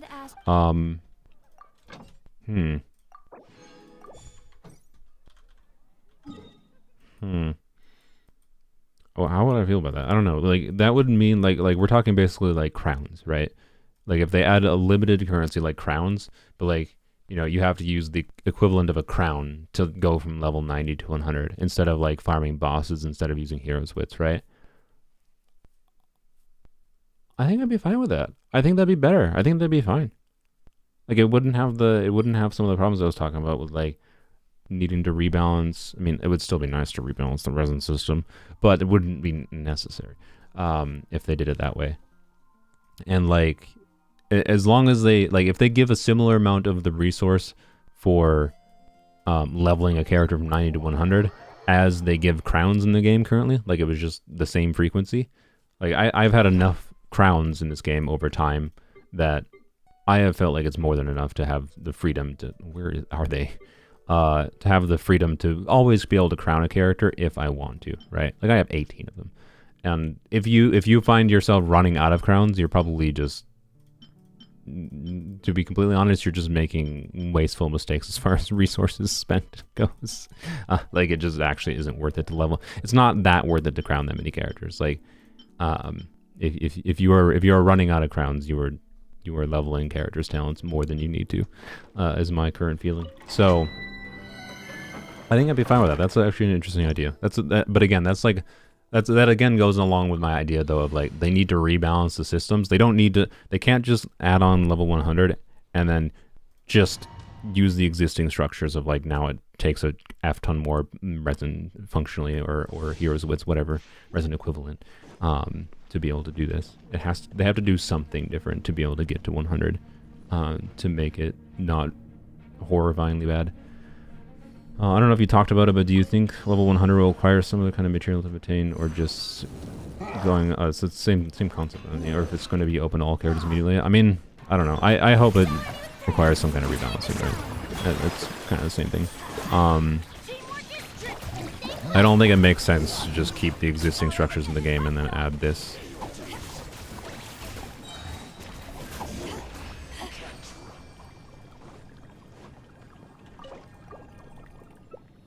You need level 100 Chi-Chi. Do cryo units, thank you. Do cryo units gain literally anything? I probably just realized I don't actually need to necessarily farm this many, do I? I have, okay, that'd be like 10, that'd be like 4. Oh, okay. I have enough, I think. I don't need to spend any more. Let me check.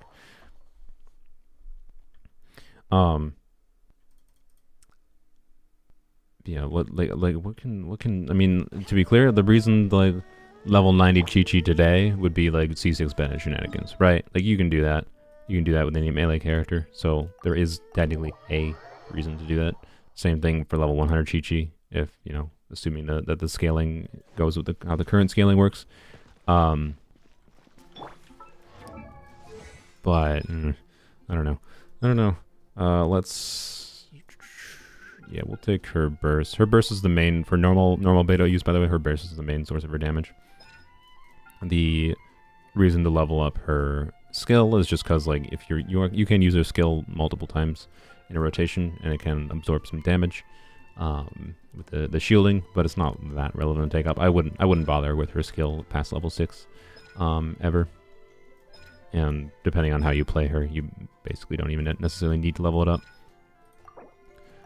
Her burst is, for most normal use case, it's basically just Beto's burst and nothing else. So like, you can actually make a strong argument, even in my case, with my shenanigans I'm going to be doing with Beto, I should take her burst to level 12 before even bothering with her other 2 talents. But I'd rather get these to 6 because I am going to be using her on field a bit, is all. So yeah. And not to mention, I only think, yeah, you only get, like, at the higher levels, you only get 1% damage reduction increase. So if I continue playing Beto a lot, I will definitely take her burst to level 12 at least. Probably won't crown it, though. I don't think it makes sense to crown, personally.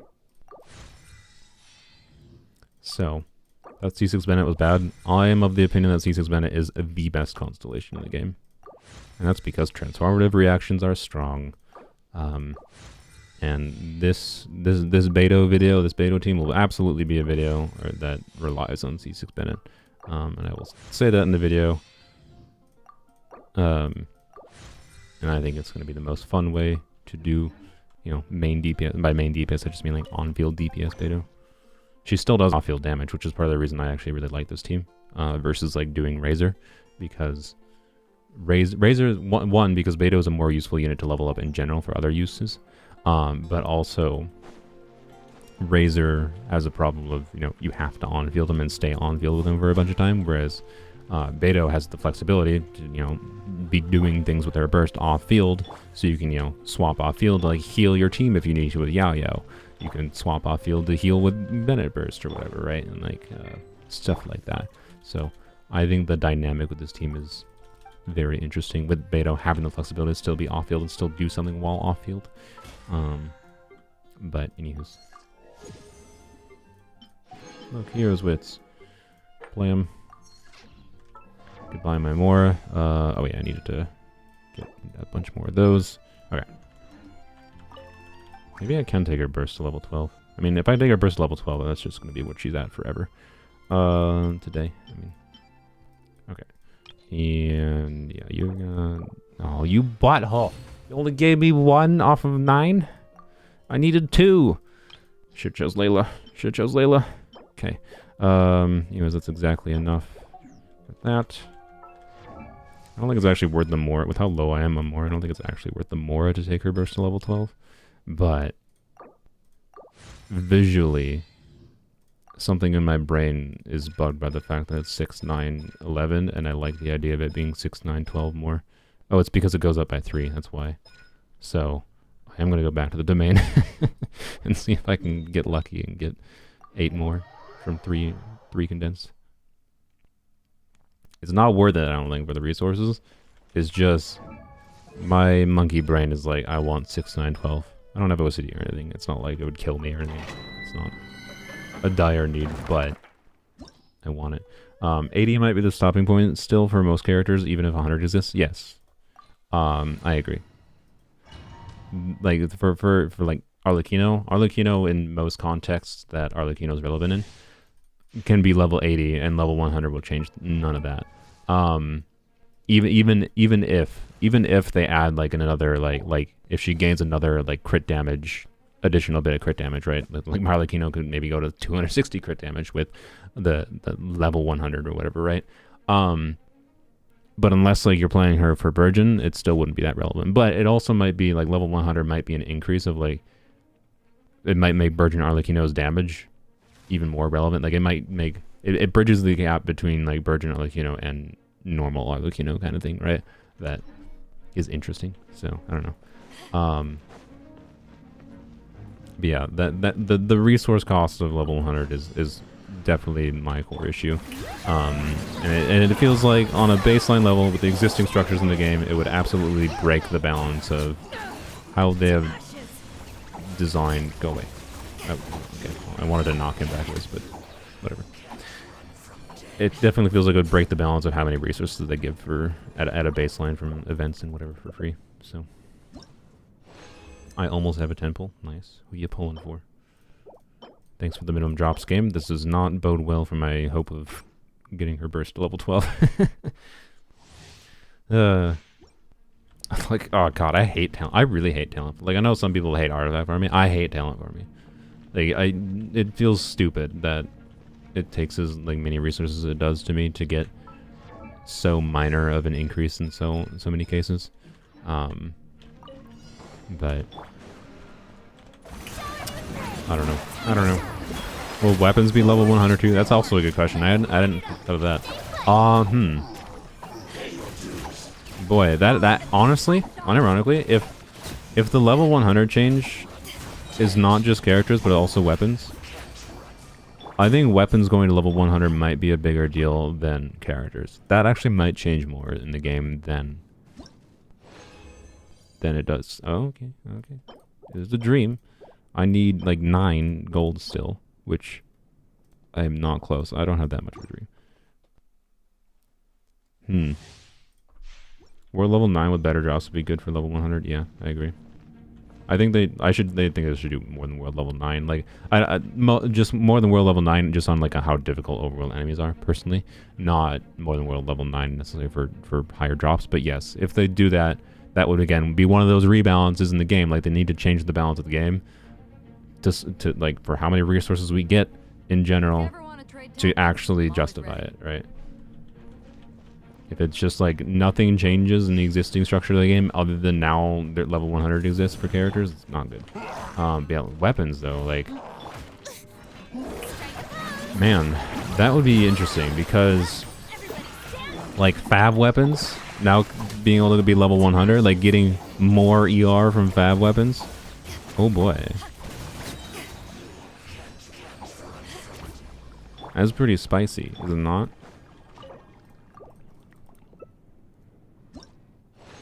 Yeah, you would absolutely... Ooh. It's not minimum drops, but ooh. You would absolutely want a level 100 weapons, most weapons before. Imagine if you had to crown each weapon individually. Okay, that would be a bit rough. But like... The reason like level 100 weapons is the same, that would be more relevant level 100 characters most of the time, is because weapons tend to give more value. Like, for example... The amount of base attack you get from... Let's look at Yai, right? Like, the amount of base attack I get from Kagura's Verity, 608 base attack there, right?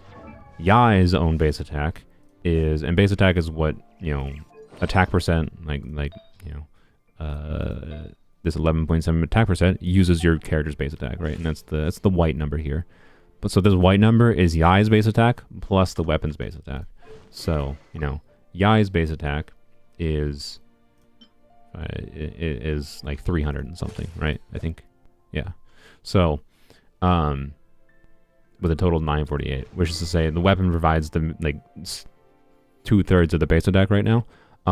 Increasing this to level 90 level 100 would probably take the base attack. I'm assuming what's the jump from? I forgot what the jump from 80 to 90 is for this base attack of a weapon. I'm guessing it would be around like 100-ish. 100-ish increase in base attack, and then the crit damage ascension stat would increase too, right? You gain pretty static, notable gains for most weapons in the game by just leveling them. Not all characters need their weapons leveled to the max. For example, this weapon on Nuvilet, you know, if I don't need the ER, like Nuvilet gets nothing from the base attack because he's an HP scaling character, and I don't need the ER. So what reason would I have to level this weapon up? Like, I haven't leveled this weapon past level 80 for a reason on Nubian, because it just isn't worth the resources for me. There's next to nothing I gain from it. But any characters that scale on attack, or can get meaningful value from the Ascension passive on weapons, could gain a significant increase from level 100 weapons.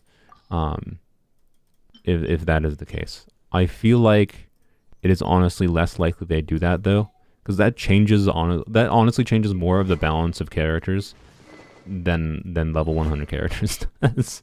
Like unironically, like how much easier it would be to like build some characters if you could take Fab-Sword to level 100 and it has like what 70%, 75% ER at level 100, maybe, I don't know, and higher base attack. Like I don't know if they'd want to do that, because it would make it'd be interesting. I don't know. And it would make some characters easier to build by like making it easier to get your ER on characters, right? Interesting. 80 to 90 is about 80 attack, if you recall. Yeah, okay. So I think I'm approximately correct if that is the case. So, you know, this would go up to like 700 base attack, right? Which, you know, a 90, 100-ish base attack increase multiplied by whatever, you know, attack percent I have, is going to factor into, you know, like a 200 or so attack increase on Yai. And on Yai, since she's an electro aggravate DPS, it's not necessarily that much of an increase, but for someone like Arlecchino, right, if you take Staff of Homa to level 100, right, getting the extra crit damage, getting another 100 base attack is a meaningful increase in her damage. And it also like makes, it would also decrease like level 100 weapons would decrease the relative reliance on characters like Bennett. Ow. What is that? It would also make attack percent buffs better. Holy frick, is that their plan? Because like the relative value of, because Bennett gives a flat attack buff. That's just well, no, sorry, no, I'm dumb, because Bennett's buff will get better too with higher base attack weapons. Never mind. Okay, I thought for a second I was like, wait a minute, higher base attack weapons means more value from attack percent, which means an attack percent buffer can be better than Bennett potentially, and that's how they replace Bennett, or replace Bennett without making him irrelevant, kind of thing. But no, Bennett would gain a ton from level 100 weapons too, and I don't know if they'd want to do that. So I don't know. I to be clear, for anyone joining, I don't think there has been any indication yet of level 100 weapons. It just is. It's a good consideration though, in conjunction with if they are doing level 100 characters. The only like actually information we've seen that supposedly is happening, which very well might not be the case, especially this far ahead of version 5.0, is that level 100 characters might be happening. Not level 100 weapons, but level 100 weapons might change more about the game than level 100 characters. Does it mean higher AR levels too? Maybe, I don't know. They would have to, if they did increase the AR level, they would have to up convert people that are like in the AR 56 to 60 range though. Or, I mean, I guess they wouldn't have to, but it'd be a little bit insane if they, like, AR61, use another standard wish after playing for 8 years. Thanks. Alright, Layla, it's your time to shine.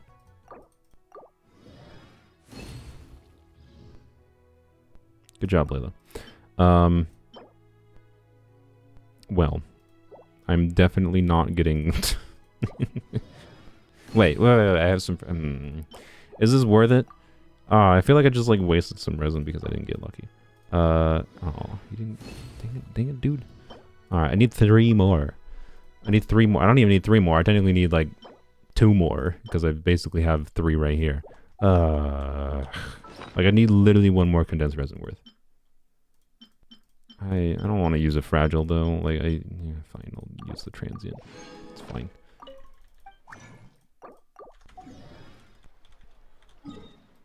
How strong would a level 100 Nubulet be? I don't think it would be that. Like I think transformative reactions would gain far more than the likes of Nubulet would be. But if we, what is the? Let me go to like Project Amber quick. Blam. Wait, why does the browser window not work anymore? I still have it open. Why does it not work? Oh, there we go. Okay. Let's go to Amber. This is not exactly framed correctly. Nubulet. So just like, you know, as an approximation, right? So from level 80 to 90, he gets about 1700 base HP. So if we're going to, and from 70 to, let's assume about 2000 to approximate, right?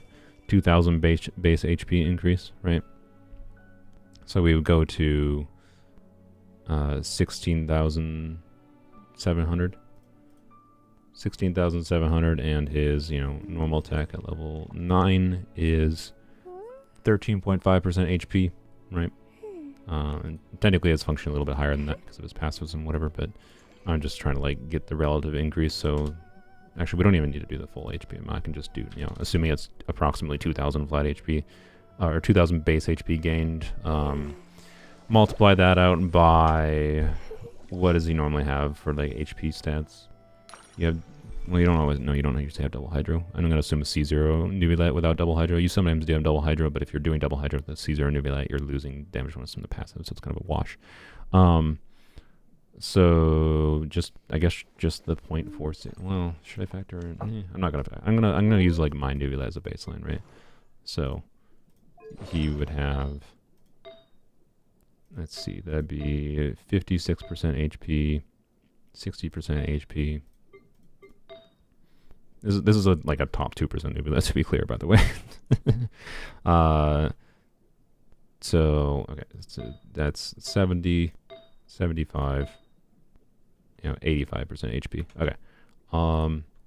So 2,000 times 1.85, that's an additional 3,600 HP times, oh, oops, times the 13.45%, you know, times 0.1345.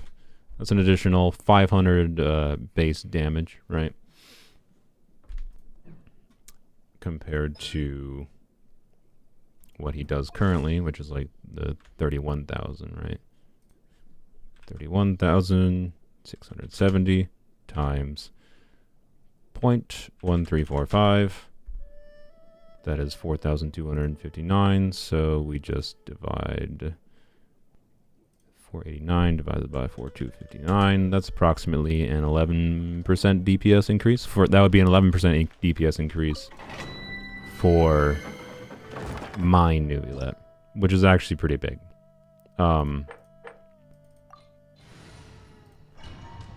So I think I was wrong with my initial take there, and that Nubilet would not gain that much.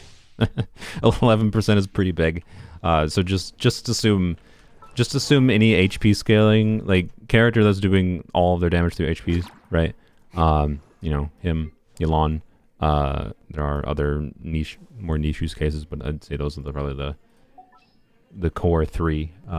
You have minor things like, you know what, like kind of makes some of it, I don't know, does it make it less believable? Because like Nubilet, or not Nubilet, like Baiju has passives, for example, that's kind of balanced, that feels balanced around him. Like, you know, you're not intended to get this to his max cap of 50,000 HP with the existing structure level 90. But it would be very easy to get him to level to 50k HP at level 100, right?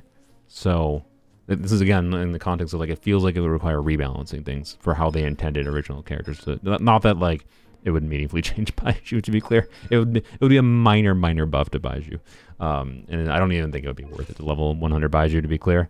I'm just using that as an example on a baseline of like their intention with this is that it's going to be hard to reach this cap. Right, at least without a signature weapon or whatever. So yeah, I don't know. Got Beto from Scarabanner, nice. So HP scales we're getting a lot. Obviously, thought it was gonna be less than 10%, but I also forgot that the scaling for HP, scaling for everything increases the higher level you go. But weird. Yeah, I don't know. The existence of characters like Nubilet makes me think that like that's is an additional thing that makes me think it. Oh my god, you screw you game. Is that enough? I get 2 from there. I get 2 from there. If I get lucky, it's enough. I don't want to, if I have to, whatever. It's not the end of the world if I had to use the 20 additional resin, but there's just more resin than I intended to spend for this, for Beto. It's fine. I will, like, again, part of the reason I was comfortable spending the resources for Beto outside of just this video that I'm going to be making, is because Beto is a useful character. Outside of that, it's like why I like the idea of doing this much more than like doing the Razor equivalent. Because Razor is just like, you're just doing it for that one Razor thing. Whereas this is like I'm putting resources into Beto that are valuable in many more contexts. Yes, I do have C2 Frina, which, you know, that's why like in the video I actually make about this team, I plan on both showing non-Frina team variations, but also I plan on like this team will perform a little bit like I can play this team like with it right now because of my C2 Frina. I can play the team without having to like swap onto the other units and still get good damage bonus from Frina, right? But in a normal context with a C0 or C1 Frina, you would have to like, you know, burst with Yao Yao or swap out of Beto to be able to heal up, you know, Bennett Frina just a little bit at least, while in Bennett's burst, and then swap back to Beto to be able to get the crap, my throat needs to drink of water, to be able to get the damage bonus going, right? But as long as I play that way, C2 Farina is not doing that much. But in the context of how I was playing that domain, right, with a C0 Farina, I wouldn't be getting much damage bonus with how I was playing there. But it's also not, this team is not going to be that reliant on Farina's damage bonus. I think it's just fun to use Farina to potentially see meaningful crits while also getting the transformative reactions is the idea. But honestly, I think Farina is going to be a very unnecessary character for this team. And you know what I should do? Like, as a proof of this, I suppose. Let's try Candace. I promise to keep. I don't think Candace actually does anything that relevant. Other than just AoE Hydro, right? But actually, what the frick is going to happen here? I think Candace is actually no. Okay, it's worth testing. I think Candace overrides C6 Bennett, which is probably bad. I think C6 Bennett is a preferable infusion. I think. I don't know. We'll see. So maybe won't use Candace, but could use, you know, Xingqiu or whatever. Anywho's, I will cope and manifest A7 passives. Yeah, maybe. I highly doubt it though. Mora costs level 100, probably 10 million. That's why I put the, you know, start grinding now. Start grinding now, assuming it follows existing structures. I think they'd have to rebalance it. There's so many minor things that have to rebalance and tweak, I feel like it's just making too many assumptions to presume that it's just going to... God dang it, dude! Can you...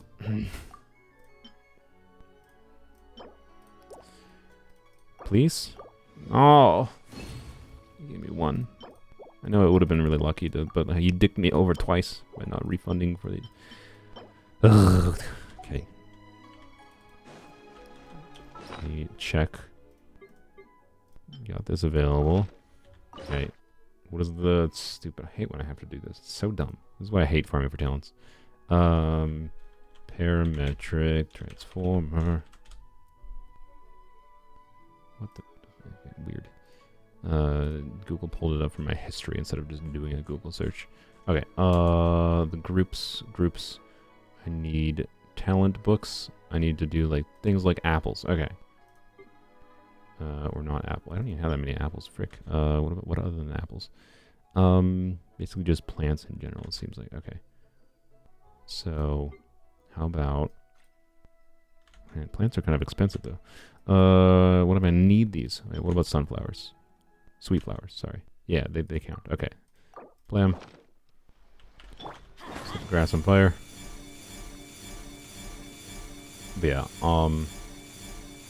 they'd have to do some balance changes for level 100. What's all these weapon materials? I did not choose. I mean, to be clear, the table for like what the parametric transformer gives you is just like a relatively RNG system. So I can still do this, even though I specifically put in materials to hopefully get, you know, these. And it just didn't give me the one. Oh, you know what? Wait. I have a bunch of these. Ah, I forgot. Yai exists. Alright, Yai. Yai is the true RNG when it comes to, I love Yai's passive. It's so bad. I hate it, but it's also perfect for her character. Just being a total freaking troll. Okay, Yai. So, what you gotta do... So, Yai has a 25% chance to refund one character talent material of the base material. But it's one of the other two, like, leeway types. It's one of the other two types, right?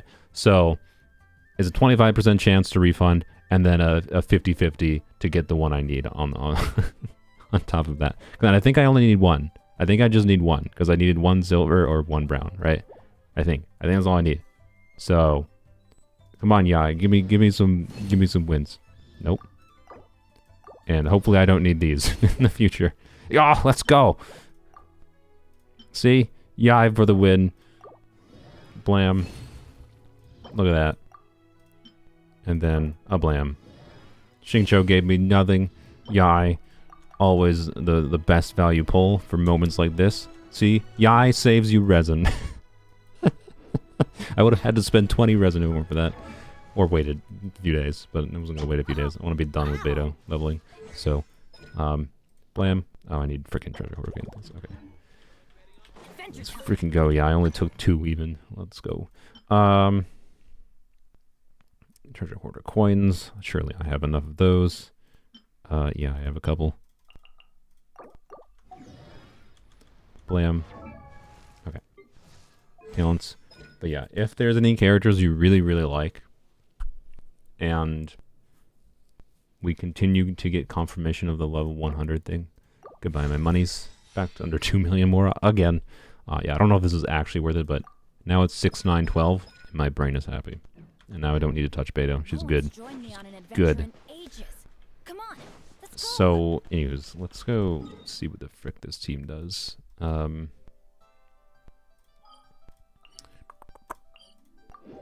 If you do want to level 100 any characters, like if there's just characters you really like that with the existing structure of the game, you think you'd want to level 100 them, just be smart and save up a little bit of resources is what I would say.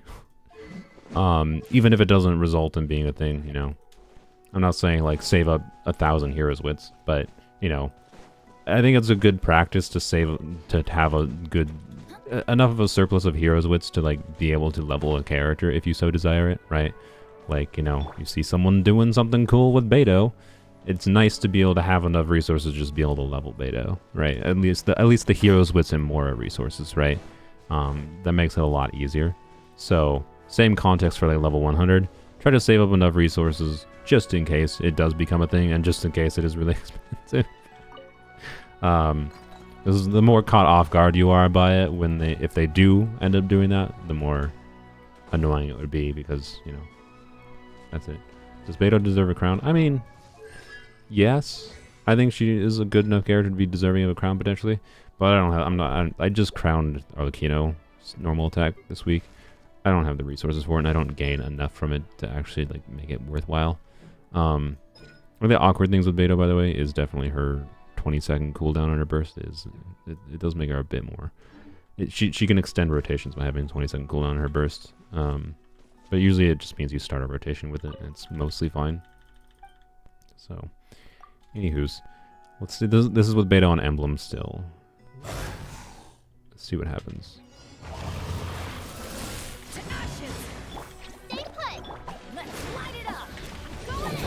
I have no idea what's going to happen with Candace here. I think she's going to do Hydro damage. Yeah, she's doing Hydro.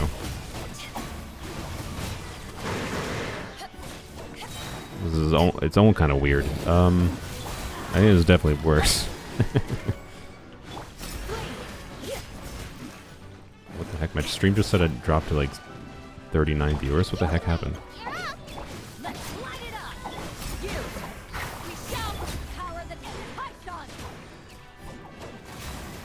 It's interesting. Don't think Candace makes sense here, to be honest. Maybe if I put it on, well, I don't know. If she's triggering electro charges.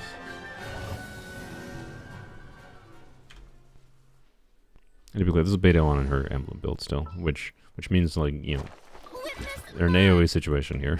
Farina will give noticeably more value, right? Because beta will be doing meaningful burst damage with aggravates and whatever. So let me, you know, I'll play this. I'll play beta in like a normal way, like keeping her off field, right?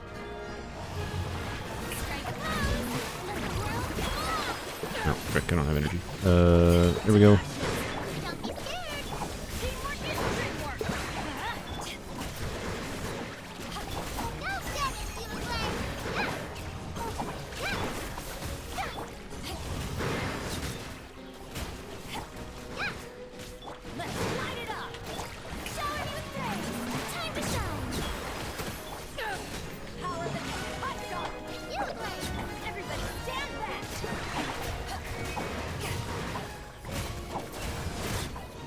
I got my energy sucked away.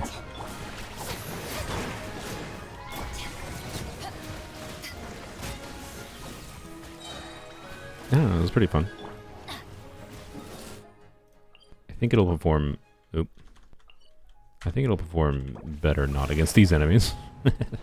But the interesting question then is if I switch to Thundering Fury, which...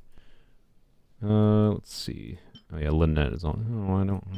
yeah, well, that's fine. Oh, well. Lynette is going to have to be unequipped. It's fine. I probably need the ER. Oh, I don't have an ER timepiece. Oh, wait, I do. Oh, that's on her currently. She has a Thundering Fury piece, ER piece on her. I probably need the ER timepiece, realistically. And the question is, do I do something like full EM Thundering Fury, right?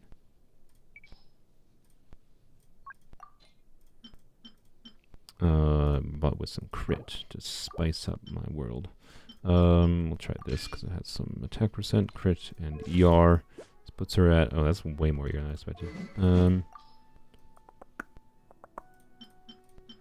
happens if I do something like this? 201 ER, 69 crit rate, 116 crit damage with 415 EM. That's kind of goofy. It's goofy, but I like it. Alright. You can try Yayo instructors. Yes, I could, but someone needs to be on Deepwood. I could put Farina on Deepwood, I guess.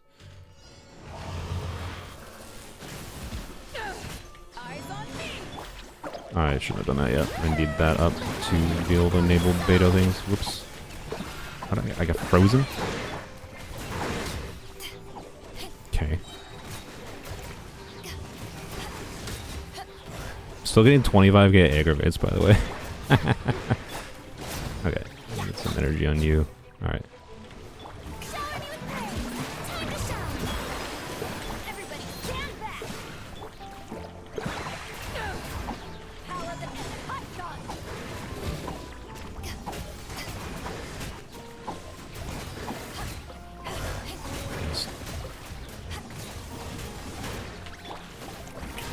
Oh, good. I avoided that.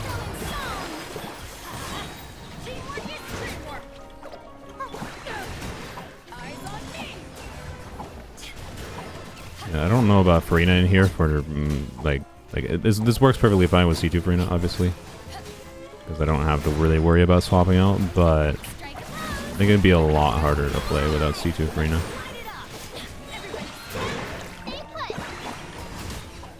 Oh shoot! Maybe I actually need a little bit more ER from Skyward. I didn't expect to get as much talent damage as I am getting. I'm getting still like 20, 30k aggravates. Oh, frick, I let her steal energy. Give me energy! No! I need energy! Good lord, how did Fab take that long proc?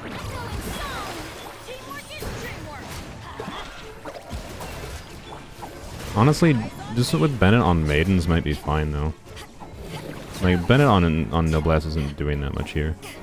Bennett is the one that would actually make more sense on Instructors, by the way. In this context. I don't know, that was interesting. I didn't expect that to do that well. Like, that felt meaningfully better than with Beta on Emblem, right? It's still, I think the easiest build path for this might not be this weapon though. It would just be Fab. And then because Fab is just gonna annihilate any ER needs she has, and then you can do ER timepiece, or sorry, you can do most likely you can do EM timepiece, EM goblet, and then a crit rate circlet for triggering Fab, and then just whatever mix of crit ER, EM that you can get on the Flower and Feather is how I think the most sensible build path for this actually would be. This is just like a more high investment version. I think she needs a little bit more ER still. So there's that. Which I can't really fix right now. Unless...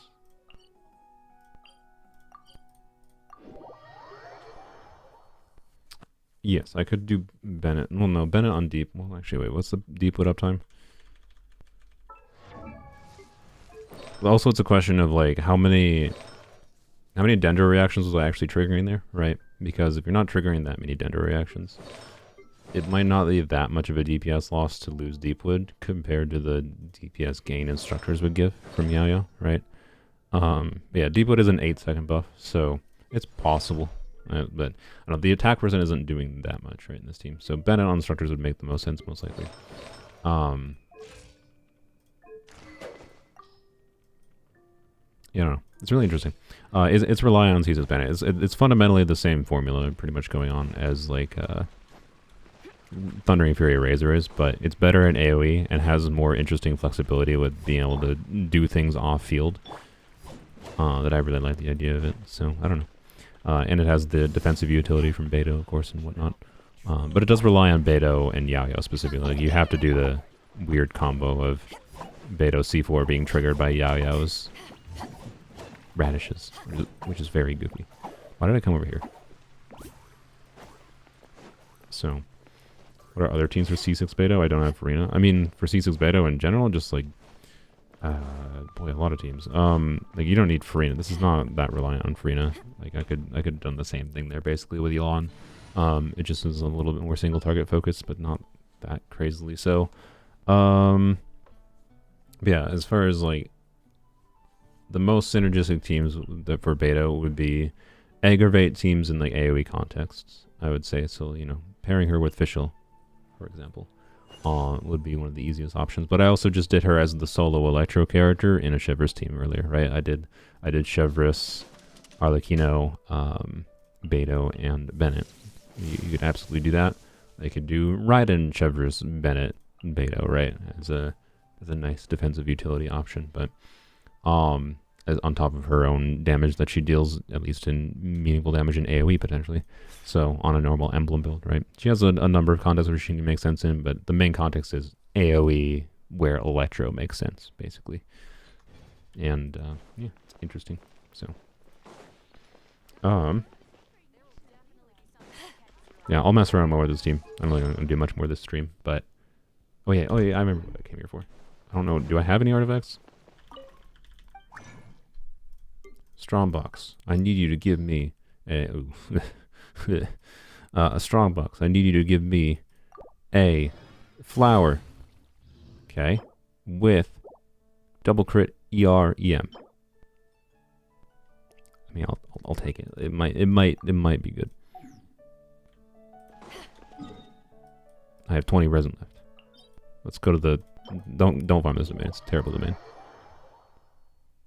Beidou C4 can be used in plunge. It doesn't give an infusion. It's not an infusion. And also it says normal attacks, so I don't think it works. It's not an infusion though. So like she's not dealing electro plunge damage. She's dealing an additional instance of electro damage, which means like what I was doing there with the C6 Bennett, she's doing pyro damage and some electro damage at the same time with her C4, on top of her burst and skill electro damage, right?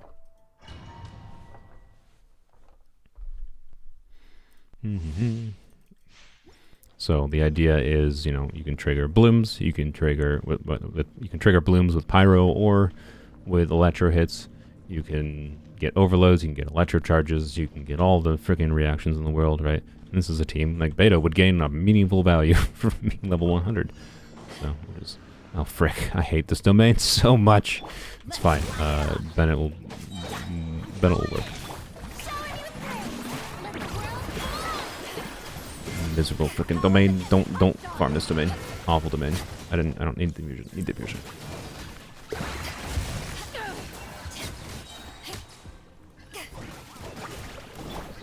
Oh, you butthole.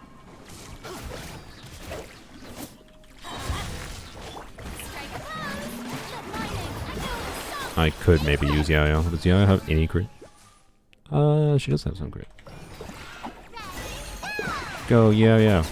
Yeah. Wait, level 20, yeah, or level 60 Yayo full healing the team. Yayo's healing is ridiculous. I don't think I have Yayo out.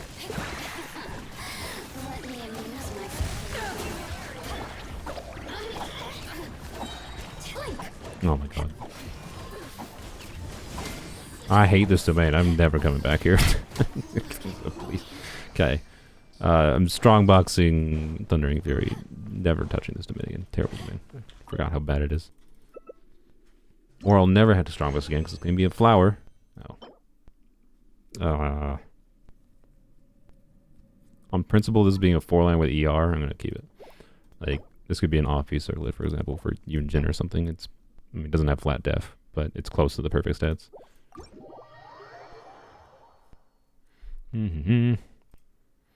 Alright. So yeah, I don't know. Anyways, I need to do dailies, don't I? Oh, frick this. Can you still not get the rewards, by the way, for Windtrace if you do co-op? Your Windtrace coins in solo mode and matchmake games alongside up to 2 friends. You'll be unable to obtain Windtrace coins while playing together with 3 friends? Why? Wait, why? Why? I was gonna suggest like I can do Windtrace with you guys for a little bit before I end the stream. From what I recall in the past, you can't. You just couldn't, right? You just couldn't get any rewards when you did co-op with people. But now you can. But why only 2 people? Why? What is the purpose about this decision? That's so weird. Okay. So I guess, I don't know, if anyone wants to join, we can try to do Windtrace. But only 2 people. Sorry. And that's basically all I got planned on the stream, unless anyone else has interesting things to talk about with the level 100 thing. I don't get why everyone is complaining about, I just scrolled back in chat. I don't get why everyone is complaining about the level 100 thing. It feels like they're forced to do it unless they're free to play. Forced to play, then it would make sense. I mean, this would be an improvement. Like, this could be, even if it is really expensive to do, this would improve, like, options for players that, to make teams that can deal combat damage that don't require, you know, pulling constellations, farming insane artifacts for, right? Did I get C6 Arlecchino on poems only? Yes, I did. And it's just fun. I actually, I mean, if you guys want me to log into it, we can try to do a Nukon stream, but I recorded a C6 Arlecchino, mostly just rambling. It was basically just me rambling and summarizing how, 1, it was dumb, 2, I did it for the fun of it, and 3, it doesn't really matter because like poems only is so highly invested. Like, I'm gonna be able to clear content regardless. I could delete Arlecchino from the account and it would be fine. And then I did some showcasing of some C6 Arlecchino shenanigans, and that was basically it. But at the end of the video, I got 1,296,496, if I recall, for a damage hit on Arlecchino's C6 burst on Wander. So I don't know, if you want, I can go do that. But does no one want to join co-op? I can just do Windtrace on my own, I guess. Actually, wait. How much? I haven't done the last quest. Does anyone know how long this how long does this quest last? Because I need to do that still as well. And this, I imagine finishing this quest will finish most of my dailies, right? Yeah, it is crazy that I got C6. Like the average, like it ended up taking like a little bit over 600 pulls, if I recall, and that's not that crazily ahead of average. For C6 or anything, like it's above average or lower than the average, I should say. about 100 pulls less, but it's not that insane, right? Like it would have been, but if like I had won the 50-50s for like C1 and C2, it would have been like 400 and some pulls for C6, which is insane. But I didn't. Instead, you know, C1 and C2 took 300 pulls, right? And that's what's kind of insane, is the fact that like, I got that unlucky with C1 and C2, but I managed to get really lucky with earlies elsewhere that I managed to get it. And I don't know. I feel like I earned it because I grinded for it. That's basically what I said in the video too. That should be out this weekend. But anyways. It's around 15 minutes. I mean, do you guys... I haven't done this. Do you want to see my... we can either do win trace, and 2 people are free to join for win trace. Or... And I think I'm pretty sure co-op is open. Or you can see my reaction to whatever the end of that is. I imagine it might be weird, because supposedly Ito and Paimon sing. I do know that much. What am I doing here? Oh, I was checking to make sure my co-op was open. Yeah, it's join after approval. So I can either do to do my dailies. I can either do to get the daily rewards, right? I can either do win trace with you guys, or I can do this quest. If you want to see my reaction to this quest, it's ugly in English. That might make it better. The quest is the you know, the whatever the Arataki Ito music event thing is called.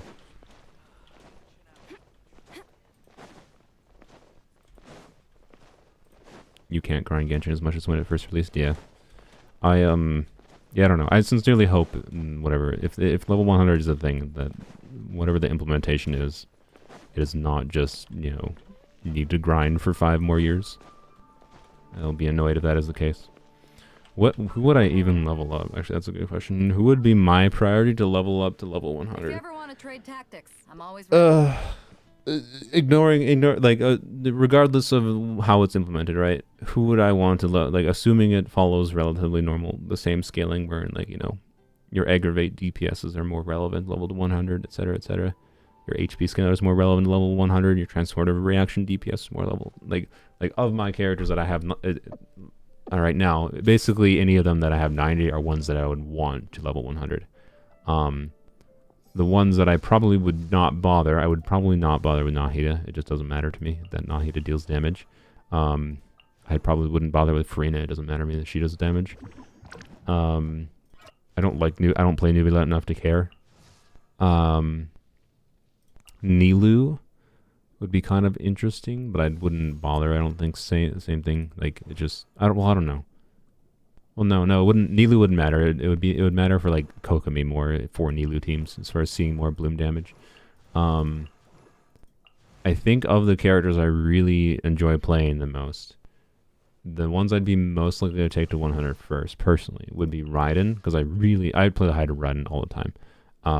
And Hybrid Raiden would gain a significant damage increase. It would further cement Hybrid Raiden in my mind as being objectively better.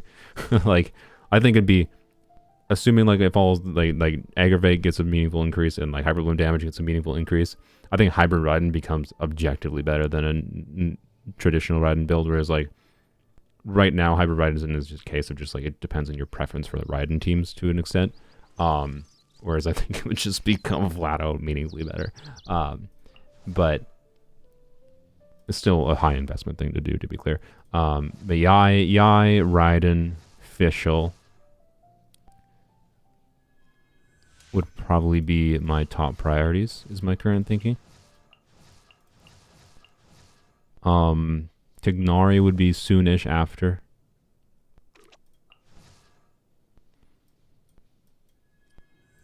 Arlecchino would probably be relatively soon after, at the very least, because I'd want to see how much better Burgeon teams with Arlecchino feel.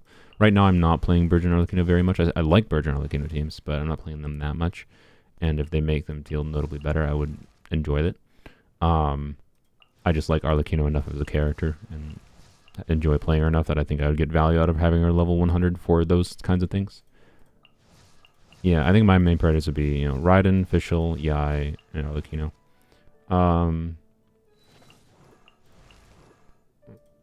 Dia probably no. Well, I have C1 now. She probably would be a priority over like Nuvilat. Kirara, honestly, like making cat box DPS stronger, I would really enjoy that. Kirara might be a priority over Tignari for me. It wouldn't be smarter resource-wise, it would just be my priority. And we're ignoring the possibility of level 100 weapons. That would level 100 weapons would change my priorities a lot. Yeah, I think that would be my priority. So yeah, Tignari, Yai, Raiden, Fischl, Dia, and then maybe some Hydros like Kokomi and Nuvilat. Freena, I just like don't care. I mean, Freena I'd probably do eventually, to be clear, but she wouldn't be a priority because I just don't care about her damage at all. Who you pair Hybrid Raiden with? Anyone. Like Hybrid Raiden, I almost always do Hybrid Raiden with Dendro, to be clear. So with a Dendro and a Hydro. But like my Hybrid Raiden is like basically my default right now. For dealing with like I just really enjoy playing Hybrid Raiden in general, but like I can do so many configurations of Hybrid Raiden that like I can always use it. It's just a matter of like I figure out what I want to do for Hybrid Raiden, you know, after I figure out what I want to do on the other side. So if I have something I want to do, you know, on the first side of Abyss, for example, right? Like I want to do Arlecchino Overload, right? And it depends on like which variation of Arlecchino Overload I want to do, right? Let's say I'm doing this variation of Arlecchino Overload, like I showed earlier. But if I'm doing, you know, what teams I have available for Hybrid Raiden change a bit, because like Fischl is a really good teammate for Hybrid Raiden. So it's possible I could do, you know, the Bennett variation instead, right? But like I could do something like that. But and then that opens up me to being able to do something like this for Hybrid Raiden, right? This is a variation I have been doing a lot. I like avoiding using Nahida for Hybrid Raiden personally. Nahida is very good for Hybrid Raiden, to be clear, but Nahida C2 increases Hybrid Raiden's damage to a degree that like it gets close to basically functionally having a C2 Raiden, and I feel like it just feels like I'm getting too much of damage increase from her Constellation 2, and I'd rather like do something like this. And when I'm using Baiju with Freena, like Freena C2 doesn't do anything really. Yeah, I don't know. So like I can just configure whatever, but like I've actually surprisingly often, I know Dendro Traveler is still level 70 because I don't care about their damage. I've been doing like Dendro Traveler variations too, like something like Dendro Traveler, Elon, and Fischl again, right? Something like this, and I don't know. Like that's why I like Hybrid Raiden so much. Is like I can kind of tweak around that core of different Dendro Hydro teammates quite a lot, and you know I could use Fischl, I can use Bennett, right? If I'm not using Bennett for Chever's teams, right? If I'm doing the IF Fischl variation, I can do Hybrid Raiden with Bennett, and I can do this, right? Like this genuinely is really strong, and I don't know, it's very fun. So Hyper Raiden, Hyper Bloom, which is fully, I mean Hyper Bloom Raiden is just fully in Raiden. Hybrid Raiden, I specifically coined as Hybrid Raiden because it's a build that uses Staff of Scarlet Sands to abuse the fact that Raiden can have a good healthy attack stat, despite speccing into EM heavily, right? So my Hybrid Raiden is EM crit for like main stats of Timepiece, Goblet, and Circlet. The main challenge with Hybrid Raiden is just making sure she has enough ER, but I have found in the vast majority of teams I play Hybrid Raiden in, 200 ER is right about enough. And that's easy enough to reach in my experience. Ow. Emerge right here, right now. Justice will prevail.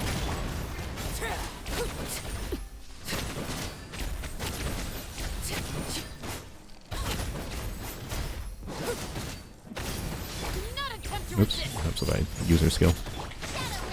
Right here. Ow. Right now. Right here. Play this terribly.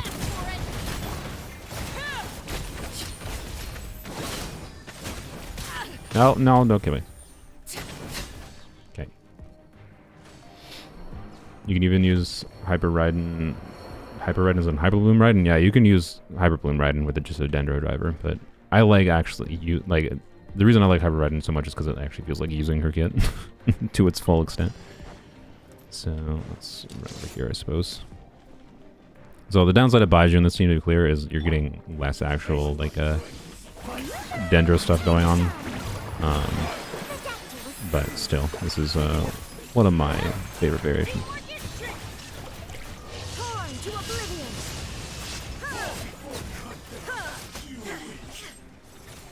This is not a C2 Raiden, I want to emphasize.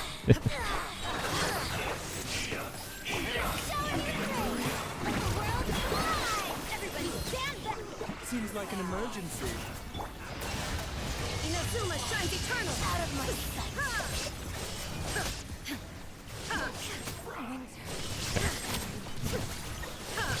Buttholes of shields being annoying. There we go.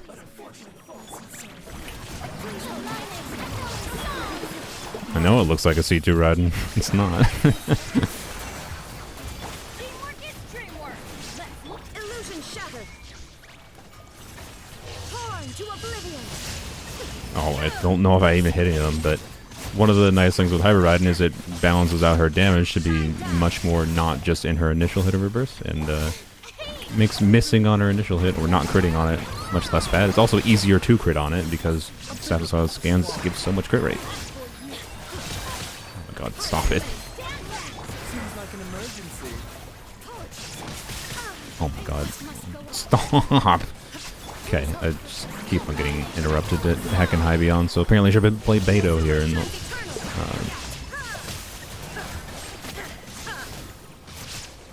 Illusion shattered. Mind the side effect. having lower ER, to be clear, having 200 ER, the issue of Raiden not getting her burst back there was 200 ER is right on that line of, if I don't get enough hits on Raiden now, like when they were getting knocked in the air, I think I wasn't getting hits or whatever, or I just missed because it was too far away from them or whatever, then didn't do it properly, whatever. You saw the damage, right? That was just enemy situation that was making things slightly clunky, but that would be clunky. So anyways, there's reasons to build more ER on Raiden. I just have found 200 to be the healthy balance for my build. I would like to improve this timepiece at some point. But other than that, this is actually like kind of almost a near ideal Hyper Raiden build for me. Anywho's. But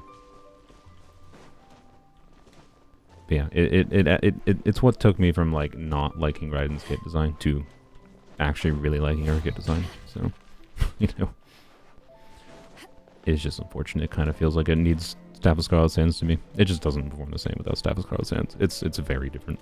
But anyways, well, okay, asterisk with Bennett, you can do variations of Hyper Raiden that are successful without Staff of Scarlet Sands. Staff of Scarlet Sands just gives you a lot more team versatility, right? With Bennett, you know, it's less important that you get the attack conversion from Staff of Scarlet Sands, and therefore you can still be successful without it. So keep that in mind. You can still do things. It just makes it harder to build. She's a lot harder to build in a hybrid playstyle without Staff of Scarlet Sands. Is really a big part of the problem, and the damage is notably lower in many contexts to a degree that it doesn't really make sense unless using Bennett. Anywho's, yes, and with Benny there's a circle impact problem. I don't usually use Bennett with Hyper Raiden. It's just an option that I wanted to show. It's definitely the way to get the highest damage number from her, like those 200Ks I got.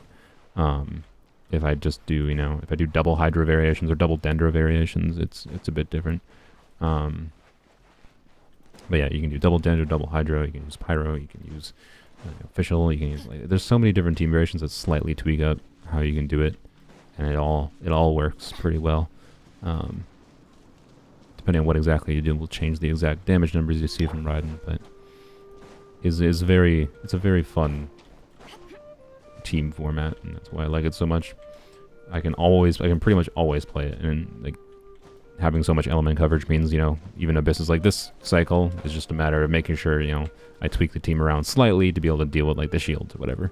So like Nahid is a little bit more desirable, for example, for getting to the shields and the electors or whatever. But it still works.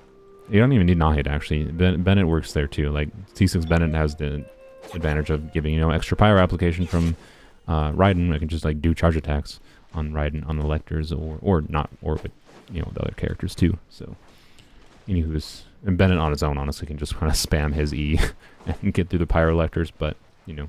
Off we go. Anywho's, before I end the stream, any last questions, I suppose, particularly about the level 100 stuff? I think. Wait. I forgot I was gonna. I don't know. Okay, whatever. I'll do this off camera. I don't freaking feel like doing it right now. No one wanted to join co-op for some reason. Have 100 viewers, not a single person requested to join co-op. Adventure time. You know, it seems like normally whenever I say people can join, they jump on right away. I'll do this stupid. I think I'm just gonna do the quest off camera. I'll just go start the quest and go away from my computer when it finishes. I don't know, I might watch it. Depends if it grabs me. Maybe it'll be worth a laugh, but anywho's. Yeah, level 100 is interesting. I think if it does become a thing, right, which, because it's very possible this league has just come from Hoyo internally, like, discussing the possibility of things, but the fact that that this league exists, to me, indicates that they are discussing it, or it is going to become a thing. Like, it indicates one of the two things, which means it is at least likely a possibility. And I feel like it has to come with some other, like, system balance changes to the game. It can't just be slapped on top of the existing system, but be an insanely expensive thing to do with some characters. But maybe it is. I don't know. I feel like they're not that desperate to keep players, though, right? Like it feels like something like to force players to just grind more if it's just slapped on top of the existing systems. So I feel like it's going to require some kind of rebalancing of structures, whether that be, you know, converting existing characters that are 90 to level 100, or something more complicated than that. I don't know. Anywho's, do you ever regret C6 Bennett in some ways? Not really. There's rare cases, right? Like with Lynette video, for example, right? I couldn't do Bennett stuff with Lynette, but honestly, like no. Like C6 Bennett enables far more interesting and creative teams that you can play around with than he disables. That's still fundamentally it, right? Off we go. Adventure time. And the only reason, like, and I still thought there was going to be C6. I mean, you could still do C6 Bennett shenanigans with Lynette. The problem is C6 Bennett shenanigans with Lynette kind of shut down Animo shenanigans with Lynette. With Lynette C6 specifically, not Lynette in general. Which is unfortunate, right? But I was hoping that you could still do some shenanigans with C6 Bennett and C6 Lynette with like self-swirl off of the weapon. But the way that they implemented Lynette C6 was such that it basically just doesn't work. And that's just Hoyo dicking over Lynette, honestly.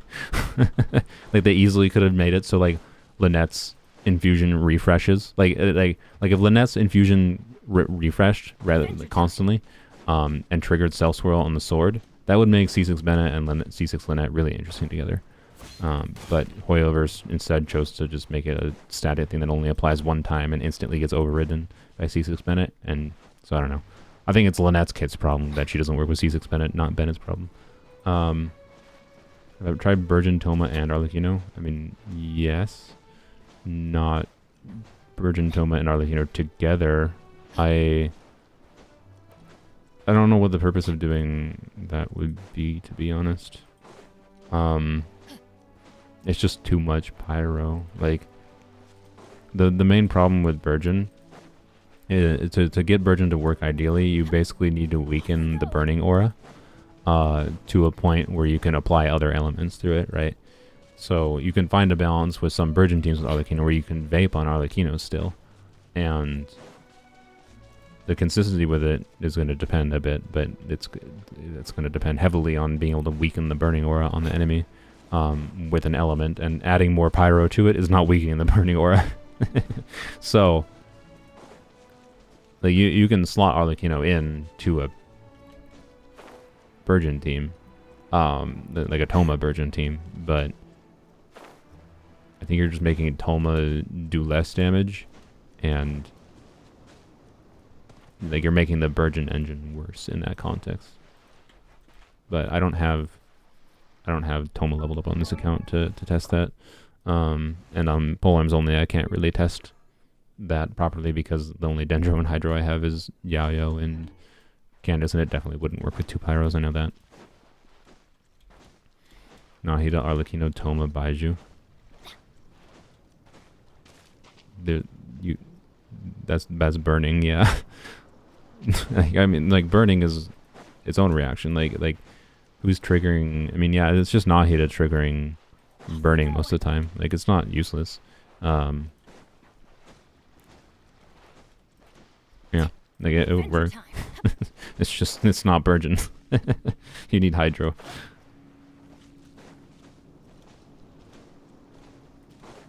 And burning, generally speaking, I find, if you're speccing into burning specifically, I find it more fun to do, personally. If you're doing burning, like, to use an animo unit, to, like, group enemies together, for example, like Venti, Nahida, whatever Pyro unit, is a combo, that's kind of fun, because I don't have Venti in this count to show it, but you can, you know, as long as the enemies can be sucked together, they get sucked together and they're all burning at the same time, and the burning does AoE damage, so all the enemies being grouped super close to each other in Venti's black hole does a whole bunch of damage to all of them. Adventure time. Burning is one of those things that I think could see enough of an increase from a level 100 increase, by the way, to make it a lot more relevant, which is cool, and I think that would actually be beneficial. I think people undervalue it in general, as the release of Marshall Say Hunters, like the thing that I find weird is like Burgeon and like most of the main theory characters don't consider Burgeon and burning at all. They're kind of tied together to an extent, because it's like compared to Hyperbloom, it just doesn't work the same way, Adventure time. and it definitely has problems, but the damage that you can deal is secondary, I think, in the context of today, compared to the fact that Marsh Say Hunters is enabled on any on-fielder when you're doing Burgeon and burning shenanigans. Like, that means that, like, the burning and Burgeon damage is one thing, but then the DPS increase you can have by being able to use the Marshall Say set without relying on Farina, for example, is very significant. And like I made the Kokomi crit Kokomi video with Burgeon Kokomi getting stacks of Marshall Say Hunters before Farina released, right? And like that video got a lot of views, and it's still the general community, I'd say, hasn't really considered that aspect. Like, that's Marshall Say Hunters release is one of the main things that I think makes burning and Burgeon relevant. So, anywho's, as far as burning Arlecchino goes, then I think it's an interesting option if you if you do an animo unit, right? If you do animo unit plus, like, say Venti, right? Do Venti, Nahida probably, or another Dender unit, probably Nahida, Venti, Arlecchino, right? You can swirl Pyro around, and then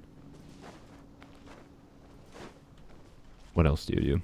I don't know. If you're doing just pure burning, I guess probably Bennett, just to increase Arlecchino's damage, right?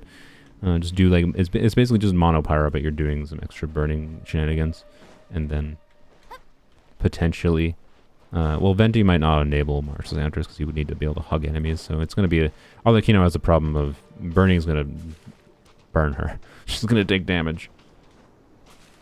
So, I don't know. It's interesting. But, anywho's.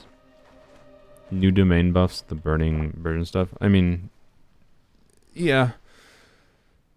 I don't know.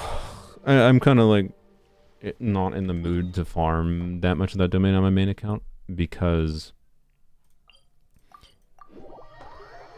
the Bond of Life set isn't very good. Like, there's no world, basically, where I'm going to spend enough res in that domain to make it worthwhile to me to use the Bond of Life set on my Arlecchino compared to how good of a Gladiator build I have. And I actually only would be farming for the burning set, and I actually want to do shenanigans with the burning set, like because it works off-field and on-field, sorry. So it works you just get the damage bonus as long as burning is going on, right? It's actually a weirdly universal set, and I really like the idea of configuring some kind of team, right? Like what does this even look like? So unironically, this team might be able to actually do it. That'd be funny. Like this team might be able to do it. Like I'll just use this team. Like put every single unit on this team on the burning set. To be clear, Yao Yao wouldn't make sense in that context, so I'd probably want to do a slightly different team. But I want to figure out some team, right, wherein it makes sense, like some team that has all attack scaling DPS units or units that get some value from attack. I guess they wouldn't have to gain value from attack. They just need value from the damage bonus, right? Which means they just need to be crit-based DPSs. So a team full of like 4 crit-based DPSs, or at least that get value from crit-based DPS. I would count Bennett as someone who does get value from the crit, right, from the damage bonus. And put everyone on the burning set and see how well it works. And I think it'd work pretty well. But the problem is I need 5 billion artifacts to do that. I need 16 of the burning set artifacts of like very varying quality. Like I'm literally gonna have to spend like 5 months in the domain to be able to do that. And that's so dumb. So like, and MiHoYo's dicks, and they're still following the trend, it seems like, of only releasing artifacts in the strong box 2 years after they're released, basically. So we're like, I don't know. I don't know if I'm gonna ever make that into a video.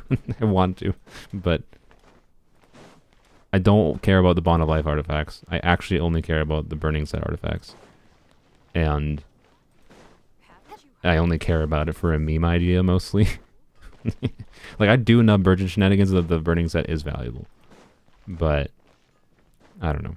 It's a weird set. It's interesting in the context, but like the problem I just mentioned before, right? Where the problem is what I mentioned before to a degree, wherein I just said how one of the really powerful things about the burning set is that it enables Marshal Hunters without Farina, right? You don't need to use Farina to be able to use Marshal when you're doing Burgeon and burning stuff, right? Burgeon, more importantly, in my opinion, because of the AoE damage. It's harder to actually consistently take damage from burning, and it's also more dangerous.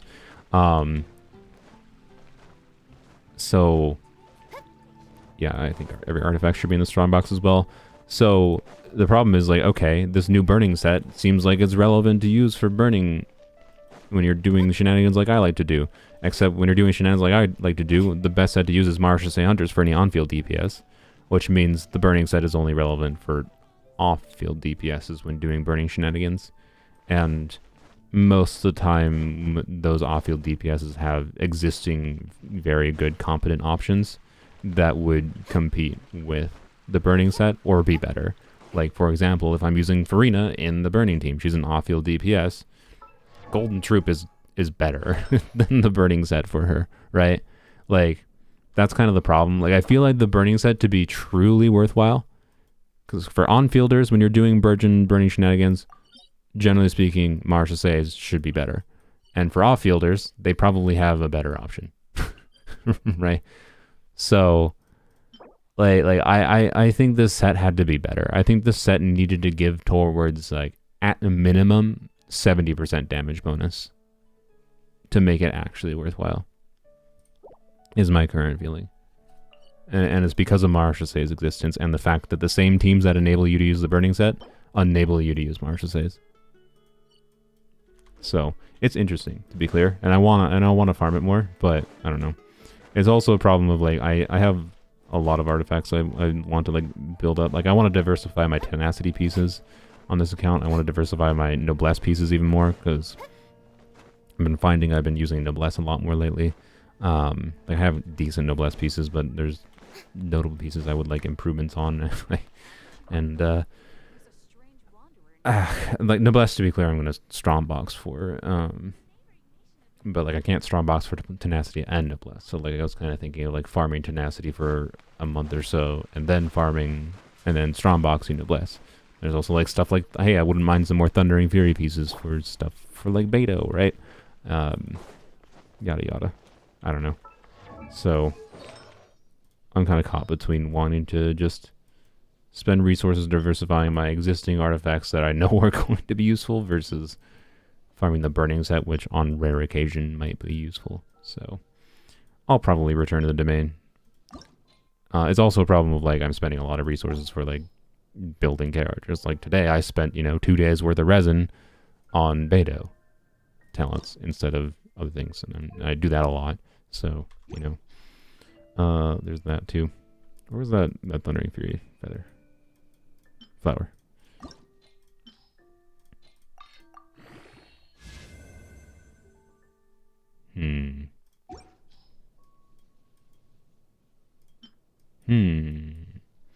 I don't want to not have... Yeah, that rolled terribly. I don't want to not have, you know, loss of crit damage, but... Okay, I really... I think I would have preferred some ER rolls. Also, oh, freaking god. Okay, I'm gonna go to my teapot, I guess. I don't really feel like farming 2-star artifacts. Who do you use Noblesse on? I don't know, just a lot of characters lately. It's a side effect of playing more attack scaling DPS units, but lately, because of like Arlecchino, I mean, not just because of Arlecchino, but I've been using Noblesse on Bennett a little bit more lately. I've been using Noblesse on the Chevreuse, right? And I've been using Noblesse on Cloud Retainer. And like, Chevreuse and Cloud Retainer are units that I like kind of want to always have available. Like, I don't want... Their characters I want to leave on like one artifact set, basically, and not have to really F with them. Which is my ideal.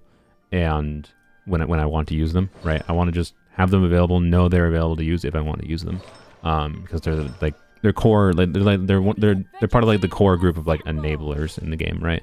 And unless I'm doing shenanigans specifically where I want to maximize Chevreuse' DPS, you know, and play you know, charge attack, bang bang bang, get 100 and some K damage out of Chevreuse' skills, I prefer to just keep her on a universal supportive build, right?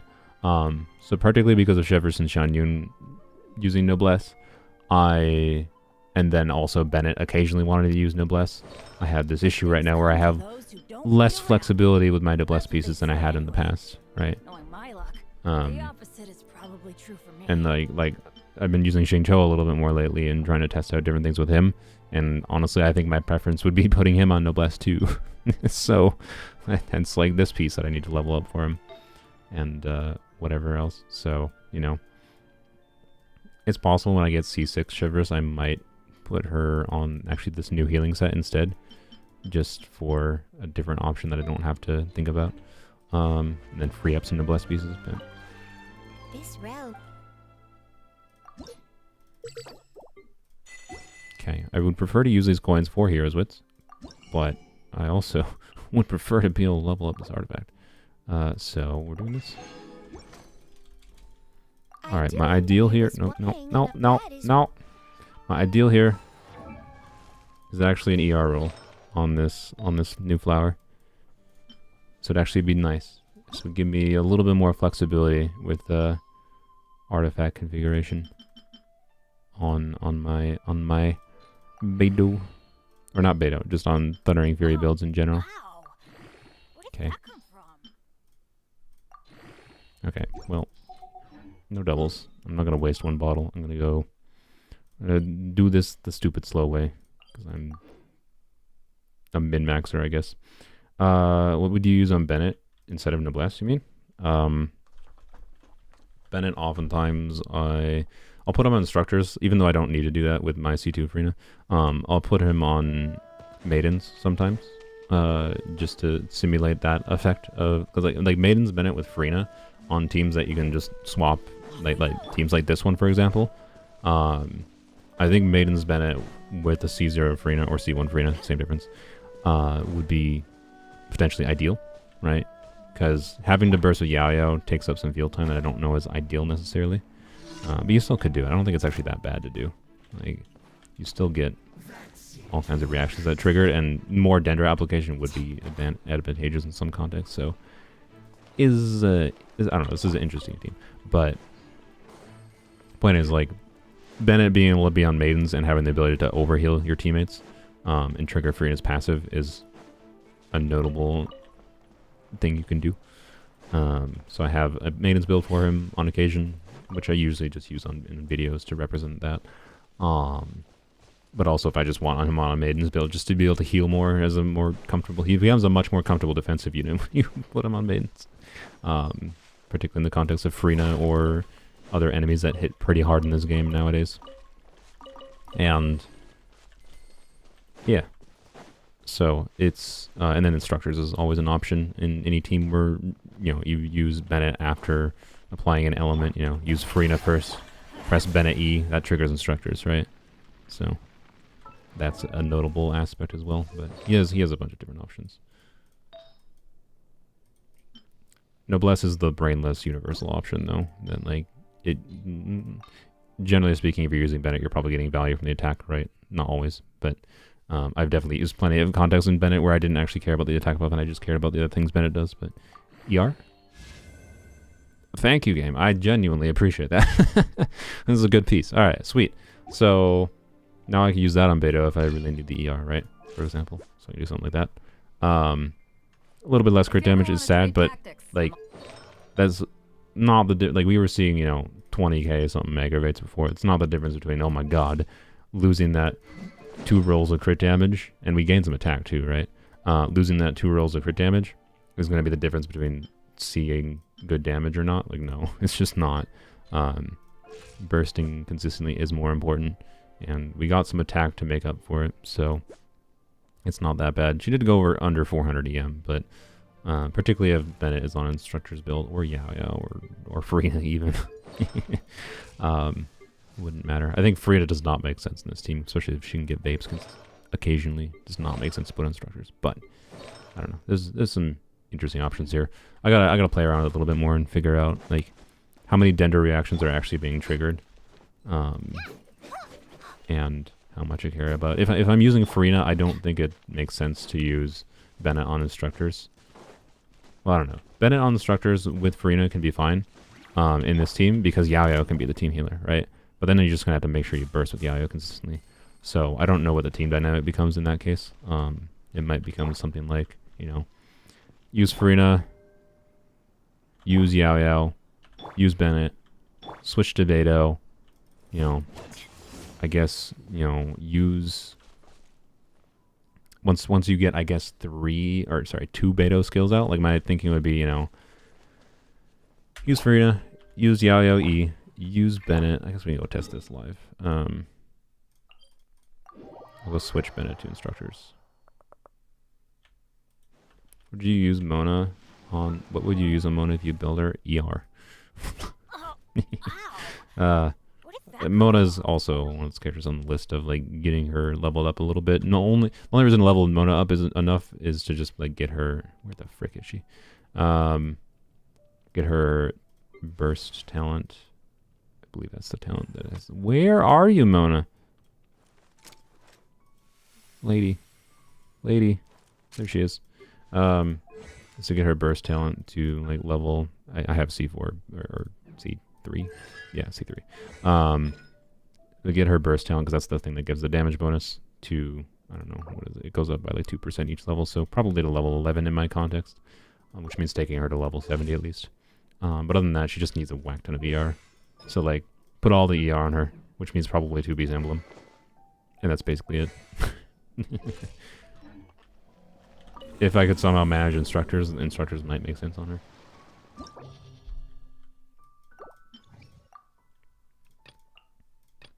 Okay, so my thinking... Oh, I didn't change Bennett's build. Frick. Okay. My thinking... And this is going to be a playstyle that I don't technically have to do because of my C2 Farina. I could just do the stay on field with Beto long time playstyle. My thinking though is to use Yao's burst to represent using Yao to be able to heal the team. Oh wait, Yao would normally have to be... So the first rotation would probably be, don't use Yao, right? Because Farina's going to drain to 50% HP in the first rotation. And then at the start of the second rotation after using Farina's burst, then you use Yao. That's the idea. Anyways, let's switch to instructors on you. Was he not using a Noblesse flower before? No, he was. Okay, good. Just want to remember what pieces he has. That has more ER. What is KB on that? Probably. And pyro damage bonus, sure. Doesn't really matter.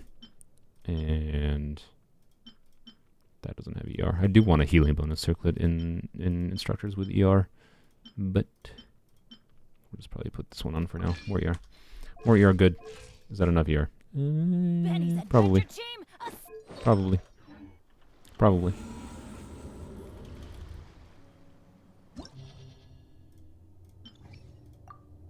Okay. Beto. So probably be Beto, EQ, I'm thinking, into Farina, into Yao, into Bennett.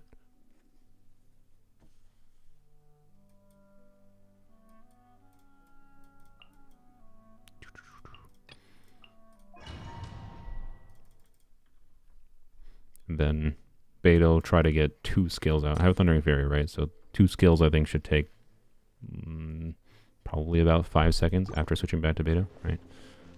Is my thinking. Eyes on me. Let the world fly. Going in. Oops, oh, I forgot the skill once. Oh my god, getting her up here.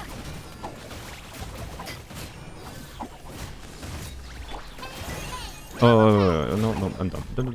No, don't Yao at the end of the burst, end of the rotation, because you did Yao at the start of the second rotation. So the first rotation, just on-field Beto as long as possible, basically. Okay. I don't know if it actually makes sense to start with Beto ult or not, but it's what I'm gonna do. Can I switch? I should have tried to parry that.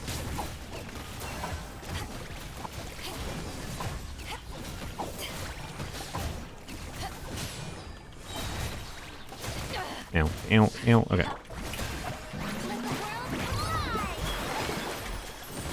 Do that. This. Okay.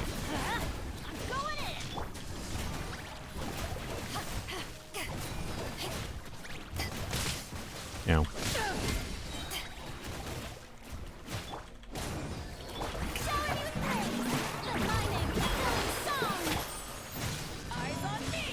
Okay. One thing I realized is because I had been playing this team without without normally using Yayo, I do not have enough ER on Yayo. Not terrible. Like that was not perfect by any means, but I wasn't really optimizing anything.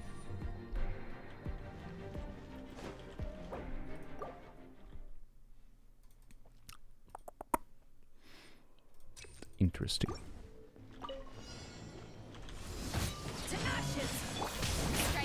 Like by all means, this is not like an insane team or anything, right? I just think it's very interesting. It's the same as like Thundering Fury Razor, where like Thundering Fury Razor is not that insane. Good party. How is that?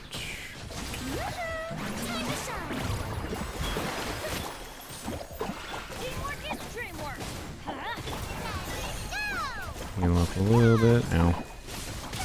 Ow. Can you be lots of bottle? Stop knocking me around. Wasting so much field time. See, that was much better. I did much better this time around.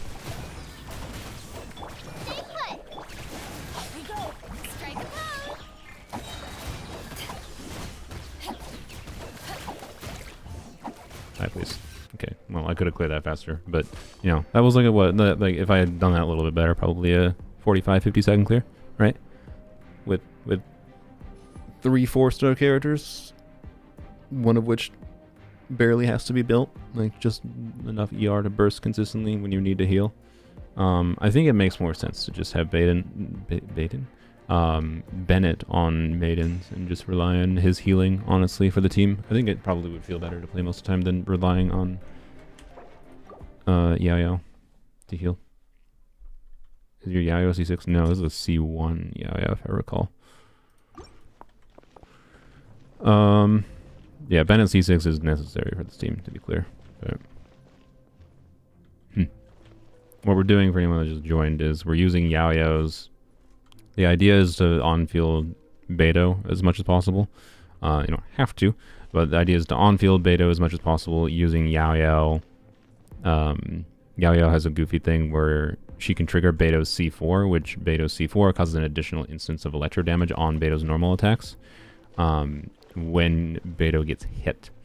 And that's intended to be triggered when Beto gets hit by enemies, but Yaoyao's radishes count as her being hit. So you can, with Yaoyao and Beto together, you can, as long as you hug enemies relatively closely, you can consistently get that extra electro damage on her normal attacks, and then she can have C6 Bennett to do pyro damage with her normal attacks too. So you can have all the transformative reactions. It's kind of like Razor, right? It's basically like turning, Beto into Razor when she's on field, but then she still does her off field things. That's the idea here. And this is a team contest where it's like, and like, it's the same Thundering Fury Razor, but it's like not, it's that insane, but it's good enough to clear most of the content in the game, and has high element coverage, which is really high upside. So like this could easily, should be able to easily deal with the second side. I don't feel like doing the second side right now, to be honest. I probably will for the video. And then yeah, I don't know. It's really interesting. So, but it's not like it's so strong. Like, this is not as strong as like my hyper invested Arlecchino teams are, right? Like, and that's why that comes back to like again what I mentioned earlier with this team in level 100, wherein like the intention with level 100 might just be to like bridge the gap between teams like these that rely heavily on transformative reaction damage, right? And it bridges the gap between these teams and like Arlecchino teams, which don't rely on transformative reaction damage, right? Like this team would become a lot better with level 100, and Arlecchino teams wouldn't see a meaningful, most Arlecchino teams would not see a meaningful increase from level 100, right? So bridging that gap between those like kind of archetypes and making, you know, higher performance teams more accessible without having to hyper invest in artifacts or whatever else is cool. So I don't know. No, nobody's on the burning set. You could, though. I didn't, Farina. Good job, B. I don't know, you know, let's try rotating a little bit differently. I'm not gonna start with Beto Burst. I'm gonna just wait. Ow. Oh, they're not grouped together as well. We're not gonna get as much damage out, that's for sure.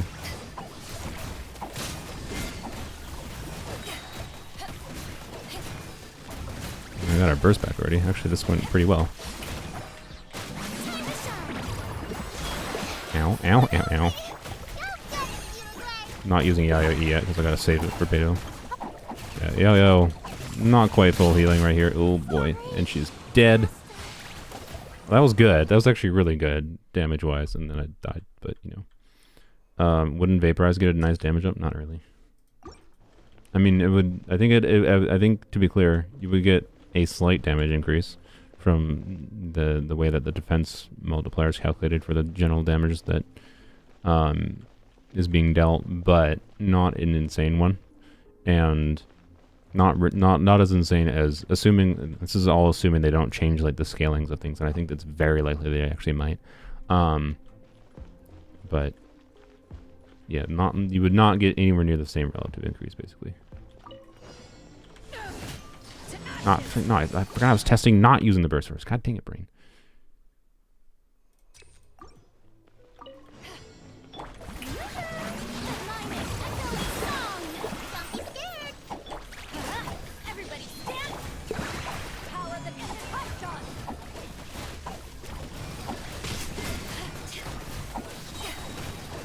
I'm getting my burst back faster than I expected.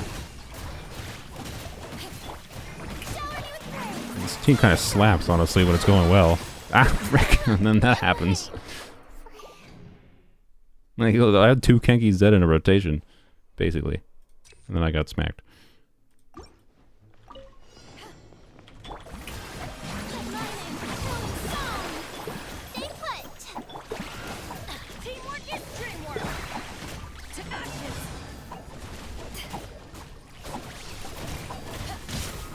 Yeah, I parried it.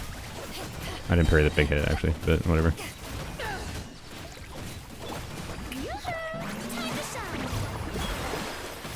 Ah, stop! God damn! Where am I? Okay, go over here.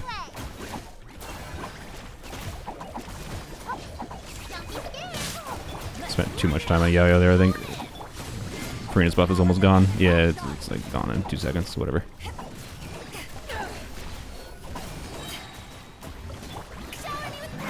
It makes sense to just, yeah, use Bennett's buff up a little. That shit, okay. Rocket.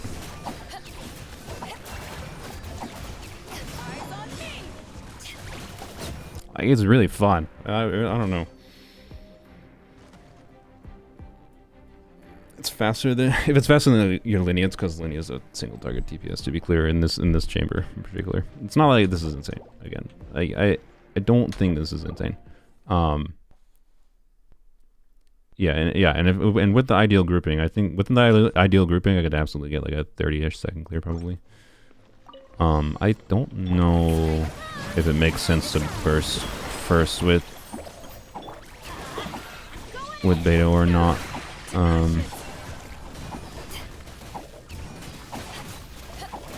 Oops, I think I forgot the skill when I had it up.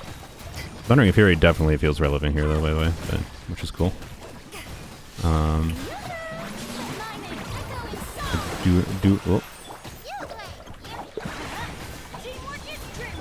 Marshall says potentially. I forgot to Yo-Yo.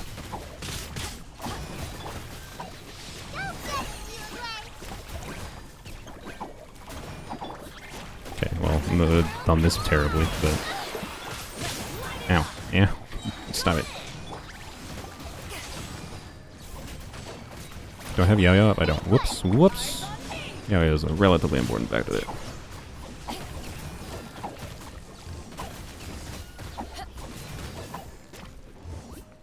It's definitely stronger in AoE.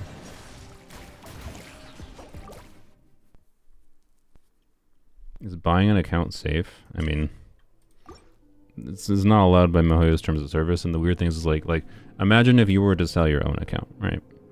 How do you do that? It's tied to your email. You can't untie it from your email and email.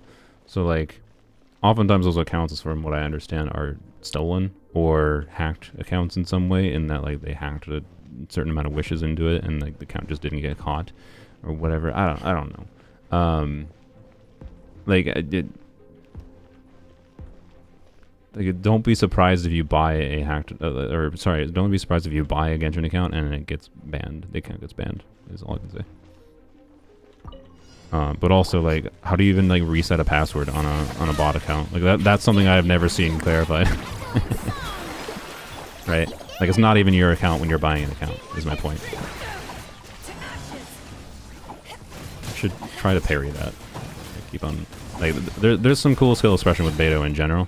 But this team in particular, especially in this context, you know, has the ability, and Yo-Yo should definitely be leveled higher here if you are bursting with her, so that she can just like, the ideal would be, okay, full heal there, and then switch, you know, blam, and then start doing things with Beto again. Like, spend as little time on Yo-Yo as possible, right? Oh, I forgot to Yo-Yo E, which means I wasn't getting the additional things out, but that was a 45-second clear. Like, would C6 Star be better than Bennett for the electro damage bonus? No, definitely not. Ben is also instructors, but we're not actually doing that much electro damage, like talent damage.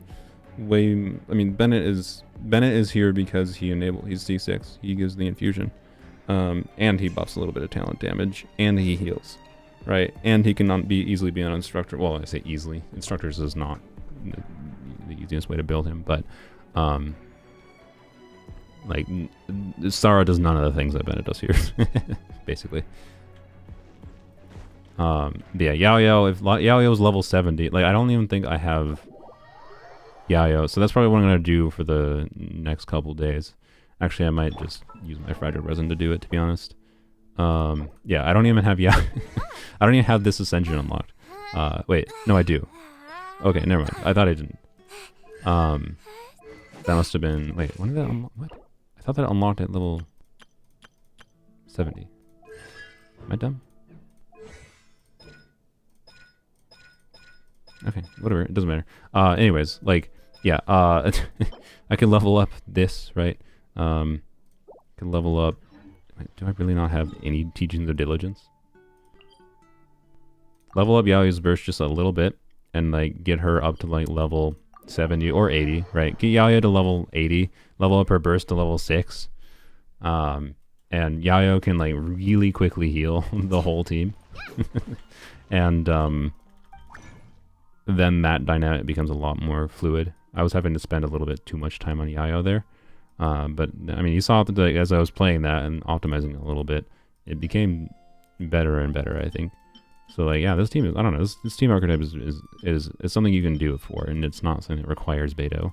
But I think Beto is one of the coolest options for it with this Beto Yayo interaction.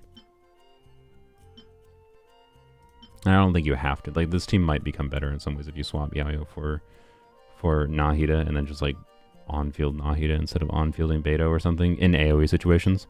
But I think the Yayo Beto combo specifically should help with single target situations. In particular. What was it? It was things of diligence, right? Okay, I have a bunch of gold ones for some reason. Great. They probably got converted by Yai. So, I mean, yeah. Anywho's, I wouldn't need to farm that much to be able to get Yayo's talent. I mean, literally, if I spend just my resin on Friday, I think I could get Yayo's talent to level 8. So if I spend my resin tomorrow doing her Ascension, get her to level 70 at least. Alright, do I have enough? I do, good. Have enough to get her to level 70. I might do that for the video. I don't know, it's a very fun team variation. So she's on Fav. I think she does not have, yeah, that is not correct. She should have an ER timepiece. She probably just doesn't have an ER timepiece because I was using Dendro Traveler. I need to get another Deepwood EM timepiece, or sorry, Deepwood ER. Oh, I have another one. I just don't have a level up. Frick. Okay. Well, take this level. I'm gonna take it to level 4 because if it's level 4, sure. If it's level 4, I will remember to level it up. Is my thinking, right? So all right, there we go. And she doesn't really have enough crit per se. I'll keep her on a healing bonus because actually the goal is to have her heal as much as possible. HPER.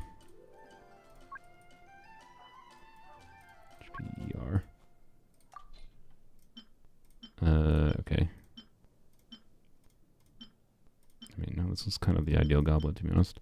Okay. Okay.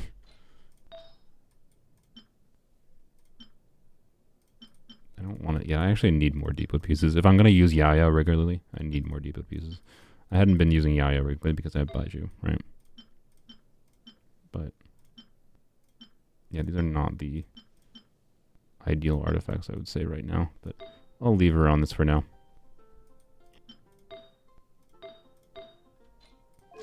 Yeah, it'll be fine. All right. So I will. My plan is to. Tomorrow, yeah, I should wait. Well, worst case scenario, just need to, I have 4 fragiles, I think, right? Yeah, I have 4 fragiles. So worst case scenario, I just need to farm a little bit of her things. I'm not going to bother her with her final ascension. It's just not relevant on her. She's so unnecessary to take to max level unless you're DPSing or something. So yeah, I will level her talent a little bit. Get her to level 70 at least and send her. I don't know if I will actually level 80 her because I don't know if I will have the hero's wits. But I think just leveling up her burst talent to like level 6 even, and then getting her to level 70 and then being able to burst consistently will make it so I can do what I was talking about, and where I just spend a couple seconds on her bursting and then we're good, right? So, anywho's. Yeah, we got C6 Harlequin on poems only last week. Arachnic. Give Yayo some love. I don't know, it's just she doesn't technically need anything. the lady can heal absurdly well without having to worry about it. Oh, you know one thing I should consider, though? I should consider... Oh, I didn't realize she's on a level 20 families. But I should consider actually using this instead. That could actually help a little bit, too. With my goal here of her just healing as quickly as possible and then swapping out of her, right? And keeping her energy up. It's just a question of is Fav relevant or not? But I don't have the money for this crap. Can you do the event, Hunter? What Hunter? What? Hunter? Hunter what? What? I'm confused. Wow, I have all of these materials already. I hope I wasn't saving them for something. Might have been saving them for something. Oh, you know what? I know why I have those. My intention was to like level up one of my freedom swords, I think. But whatever. Fav's more important. Fav's always more important. Okay. Let's go. I'll take it to 80 if I can. I can't. Okay, well, I mean, actually, I probably can, but I'm just gonna leave it at level 70 for now. It's fine. I only get like 2% ER. But there we go. No, she has 200 ER. A little bit of crit to trick her Fav. Should be fine. Alright. Can I do the event hunter? You mean like the... Wait, oh, the wind trace? I can do wind trace with you guys if you want, but... Or just with other people. I'll just do it with random people unless someone joins in the next 2 seconds. Your voice is so calming. Thanks. If Genshin didn't reset your account with all my hard work on it, I wouldn't have to buy an account. What do you mean reset your account? What happened? I've never heard of this before. Why is wind trace all the way up here? But yeah, I feel you. I mean, as someone who's played Genshin on multiple new accounts before, part of the reason I'm not doing a new challenge series and stuff is because doing all the same things over and over again, because Genshin forces you to do so much story content, is awful. Add a skip button. Oh yeah. Is it better to build Yayo with recharge, HP, or EM? I mean, the priority is recharge to make sure she can burst consistently, and then everything after that basically almost doesn't matter. Like it doesn't. She doesn't even really need an HP timepiece to heal well. But my goal in this context is to make her heal as fast as possible. Still, she has like the strongest healing in the game, with the main requirement being she has to be on field a little bit to get it right. And so the end result is just like, as long as she can burst consistently, you're fine. As far as like keeping the team alive goes. But when it comes to Farina, if you want to spend more field time with other units, Yayo's field time can be kind of problematic in the context of Farina, right? So trying to heal as much as possible is my goal here, right? Is all it is. So if I can get her to level 70 and I can spend like 3 seconds on field with her, and she'll heal the whole team to full, that's like my ideal, right? That's why I have her on ER HP healing bonus. But theoretically, I could put her on an HP timepiece with enough ER substats. But I think it makes more sense to just use... If I need more HP to heal even more, I'll use the new event weapon that was released. Not... What is... Okay, I don't care about the map. Yeah, I know. I've done this before. Oh, hello. I'll let you join in.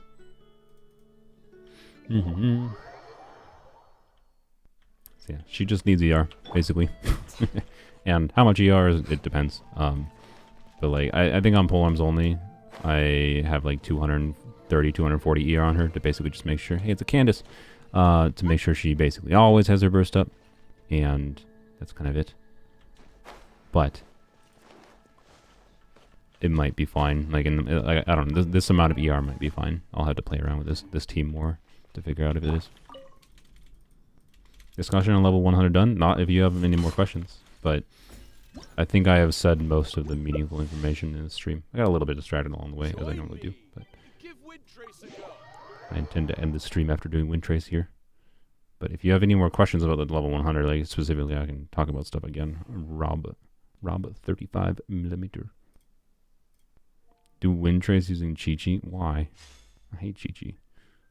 Turn Transparent sea concealing beacon. Hidden concealing beacon. One of the rebels will be invisible. Can be discovered. Use capture. They will have their vision. Let's do that. Why not? Actually, wait. No, whatever. I'll just use the default stuff. All right. Frickles. Oh, Frickles. The sucrose. I can't change. Oh, I guess I'm Beto. That's fine. Beto appreciation. What repairs signaling devices with a time limit to avoid capture by the hunter? What? They added a minigame? Oh, interesting. Okay, so they changed stuff. Wait, so this is... Do you not hide as a box now?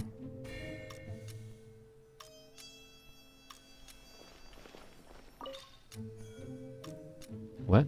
I'm confused. I thought it was just normal wind trace again. There's someone coming.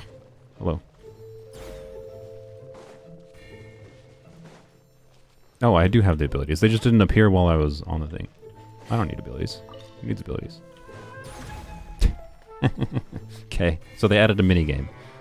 A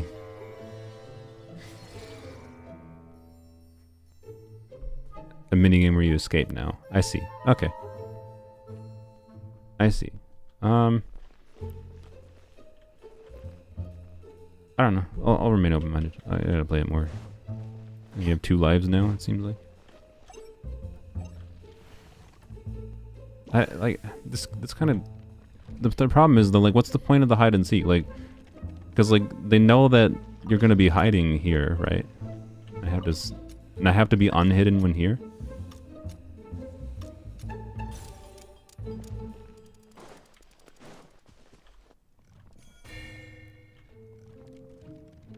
I don't get it. Why?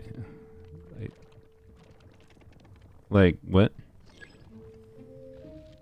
Doesn't this just like break the balance of wind trace if everyone's just near the thing and then like you have to be unhidden to do this? Like I get the game. This is like something like multiplayer games do as like a game mode concept in general, but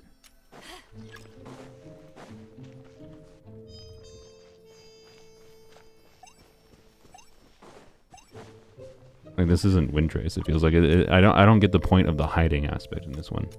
This is more just, I think, use your special abilities, like the go invisible thing, and then try to stand by this for 30 seconds while avoiding the hunter, right?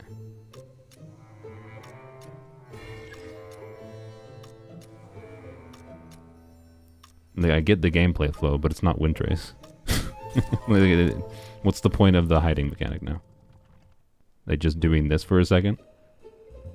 But if I'm the hunter, I can just, like, spam my ability near the thing, because the hunters have to squat, or the seekers, whatever. They need to go near these and whatever.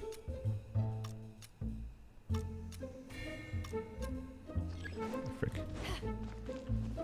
Did all the other teams get caught, by the way? Have they gotten none of these things? Also, why did the hunter get a favor? Like what did these guys do? Oh, he repaired 1. Okay. I don't know how many signaling devices there were. I didn't actually look. I think there was 5, but I almost got 3. So, you know, I was close to winning. Did I only need the 1 more? Okay, I would have actually just squatted on that if I had realized that. I didn't actually know how many I needed to win. So that was something. Well, good job, Toto. You were the only one that did something, I think, as a... Me and you were the one that did something on our side. I don't know... Oh, of course. Genshin call things. I don't know how I feel about that on first impression. That's all I can say. Like, I enjoyed Wind Trace for the like, I don't know... Wind Trace is, like, fun when it shows up because you can do shenanigans. Like, my favorite thing to do with Wind Trace is always trying to hide, you know? Without using the thing, right? So like I would just do things like, you know, squat in a tree, and try to not hide. Or like one of my favorite times last year was going like on top of some of the buildings. I would just like watch for where the hunter was, but stay unhidden on top of the building and just like go and walk from one side of the roof to the other while they were looking. And like that's fun. Like that's like it makes sense. The game mode made sense and it was fun for the purpose of like the hide and seek of the prop hunt aspect, right? Of finding the hidden people. And they had nice player freedom in like the things you could do, like shenanigans you could do. This is just go towards the things and stand still for a bit and then run away if they start coming towards you. That's what it feels like right now. Like, it feels like there's barely any point to do normal win trace things. Like, just call this a different game mode at the very least is what I'm currently feeling. You're late to the stream. How dare you? Yeah, Dead by Daylight. That's what it is, yeah. Except for it doesn't have any of the fun atmosphere of Dead by Daylight. I'm gonna go here.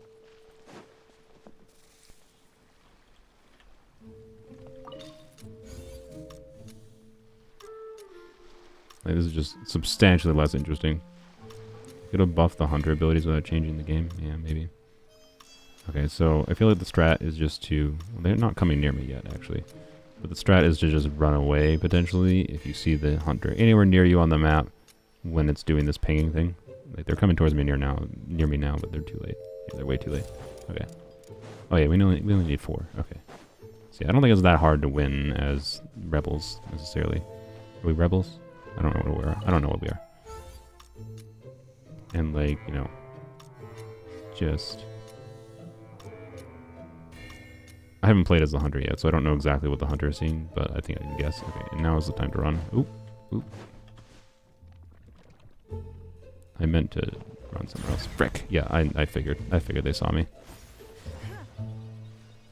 I figured. It's fine. There is strategy here on the rebel side. I think it's probably pretty easy to win as the rebels in this game mode. Because you can, if you coordinate literally at all, I think you can easily like clear 4 of these things in the time that like the hunter is taking to chase down one. I don't know. It just seems like it's a much more boring gameplay loop, and it doesn't have the flavor that like Dead by Daylight has, kind of thing. Right?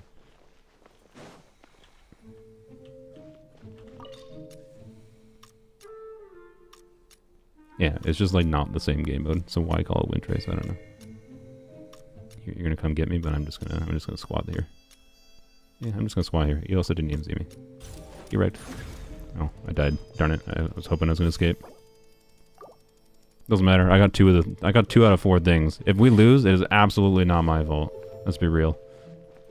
I should have used my ability to try to turn invisible. By the way, I might have been able to get away. I forgot I had that ability. Can you be invisible while you're doing a thing? I have no idea. But they have 2 lives left. They both had 2 lives left, and I got 2 of the things. I swear to God, if they don't get 1 more. And what have they been doing the whole time? Yeah, it does seem like the hunter's probably pretty hard. Like, we should have won by now, I feel like. Like, how did I get 2? And the other guys, I mean, I'm guessing Tato got 1. No offense to Emma, I guess. But, Emma, what are you doing?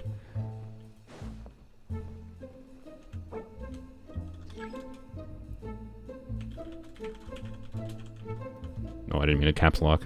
Emma, what are you doing? Wait, this is not Emma. What? This is not our current team. Emma, If you ever want to trade tactics, I'm always what are ready. you doing?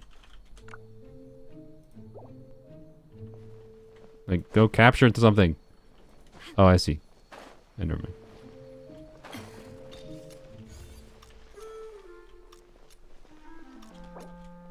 Never mind, I found you.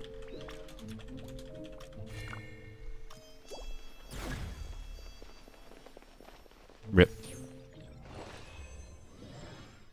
Wow. It's genuinely impressive that we lost that. Candace stocks are up to level 100 is real. Actually, yeah, that's kind of interesting because yeah, Candace Arlecchino becomes even better. She'll be able to easily reach, like, I shouldn't say easily, but the damage bonus increase won't be that significant, but it won't be nothing. For like Candace and Arlecchino together. So yeah. It definitely does make Candace meaningfully better, which is cool. But it also makes any other HP skill meaningfully better too, right? But it does make her meaningfully better relative to Xingqiu even more, particularly for the Arlecchino context. Well, that was something. I'll do probably one more, I think, to get max win trace coins for the day, because I think I might need to be able to get the rewards.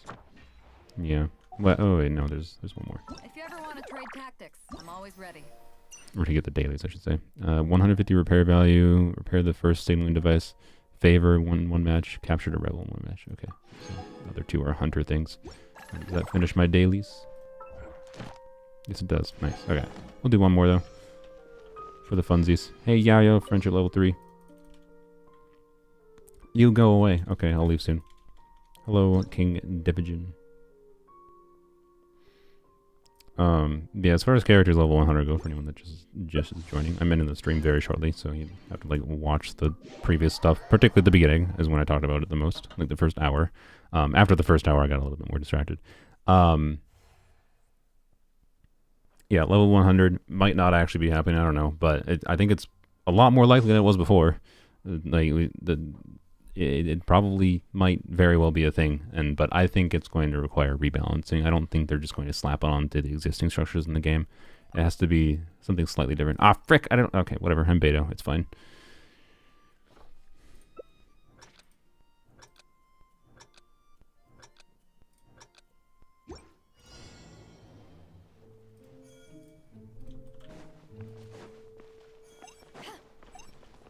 Wait, is that the hunter? No, that's a teammate. There's also... I'm assuming you can tag team things, by the way, but... Okay. Yeah.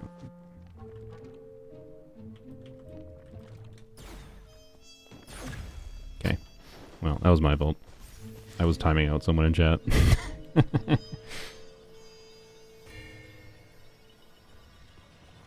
It's fine. I am the distraction. That is probably a good strategy, though. What are you doing? Can you play the game mode? There's nobody like see. Why would they call it win trace? Like I'm not gonna blame like I'm assuming what's happening here is like the people who are with didn't realize this is a different game mode because they didn't think. But also it's MiHoYo's fault because it's called win trace. If anyone has played win trace before, their inclination is just gonna be to squat and hide somewhere, right? And that's not what this freaking game mode is. They're running back. So like, it's not their fault that much, but also I feel like it's relatively obvious that it is a different game mode immediately. So it is a little bit their fault. It's not completely Hoyoverse's fault, but Hoyoverse absolutely should have named it something different. Like, that's really the only balancing factor right now. It kind of feels like is the fact that the rebels don't understand how to play the friggin' game.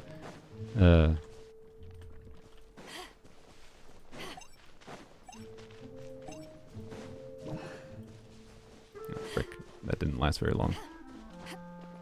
Yeah, they see me. That's fine. And this would be fine as like a distraction tactic if they're just going to run after me for 10 minutes. But, you know, instead, like, because like, hey, a distraction tactic can gain time from my teammates, right? Sweet. And then they can clear the thing. Except for the teammates not actually doing anything. Let's double check though. Are they doing anything? Nope, they just got caught.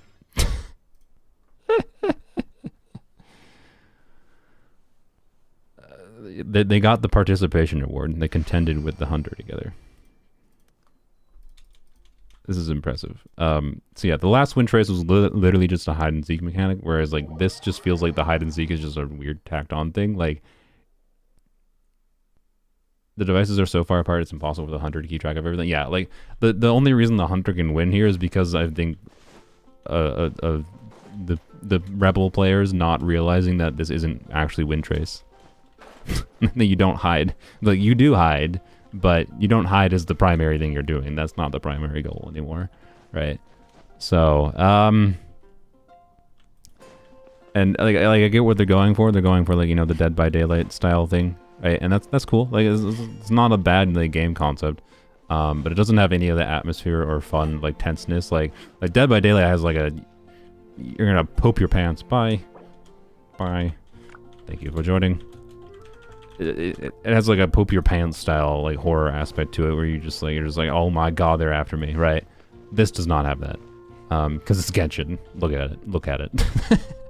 It just doesn't have that vibe, and it never will. So, you know,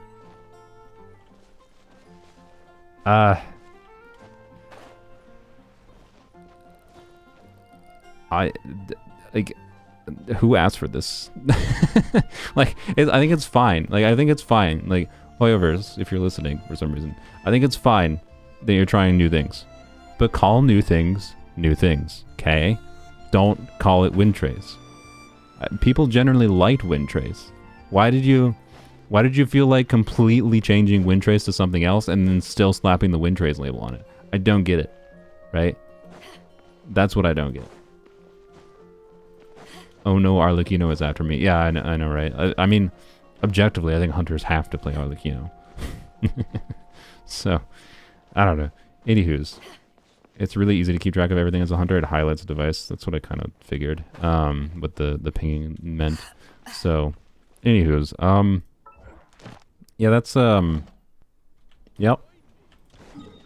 I'll play it more. Maybe I'll change my tune a little bit. Maybe I'll have more fun as a hunter or something. But it as a rebel, it definitely felt like it was suffering from, you know, teammates. I'm pretty sure in all 3 of those games, there was one teammate, the one that wasn't in co-op with me, right, was just hiding and not doing anything. That's what it felt like. And like, I think we would have been successful at least 2 of those. That third one was I kind of did terribly, but like,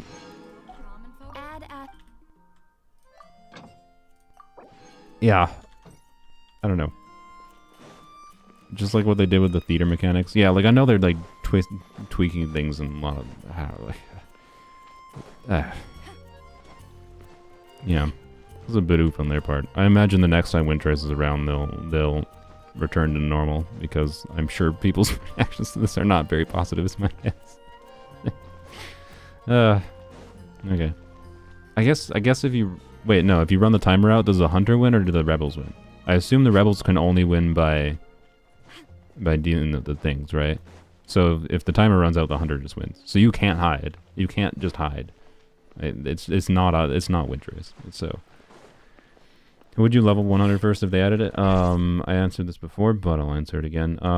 My thinking is I would do Yai, Raiden, Fischl, Kirara, Tignari would be pretty high on the list. Like, I might do Kirara before Tignari, not because of the shielding, but simply because increasing her spread damage would be fun. Like, like the relative damage increase I would get would be, I'd get more of a damage increase from having Tignari. Like, it'd be more valuable to level 100 Tignari. But Kirara is not meant to be a DPS, but I really enjoy DPSing her. And I feel like I would get more personal value out of level 100ing Kirara before others. And then Yai is just, I really like Yai, and Yai would gain meaningful value out of it in aggravate contexts, at least in non-aggravate contexts, which I actually have been playing a lot more lately with like Chevreuse and whatever. Not as relevant, so she might not be first. But Raiden, Fischl, Tignari, Kirara would probably be high up on there. Raiden's because I'm always playing hybrid Raiden. I never played. Okay, I have done a little bit of Raiden Chevreuse stuff, but most of the time I'm always playing hybrid Raiden. So she's one of the ones I would see a very significant increase for how I play her, for the damage she deals. And I would honestly do Arlecchino probably, and Dia relatively high up on the priority list. Nuvilet would be an eventually. Farina would be an eventually, but I don't care about Farina's damage, so she'd be lower priority than even Nuvilet, even though I barely play Nuvilet, because Nuvilet actually do care about his damage. Because that's what he is. He is damage. And Nilou or Kokomi I would potentially care, again, not because of healing, but because of use with Nilou on rare occasion, but I don't play Nilou teams that often.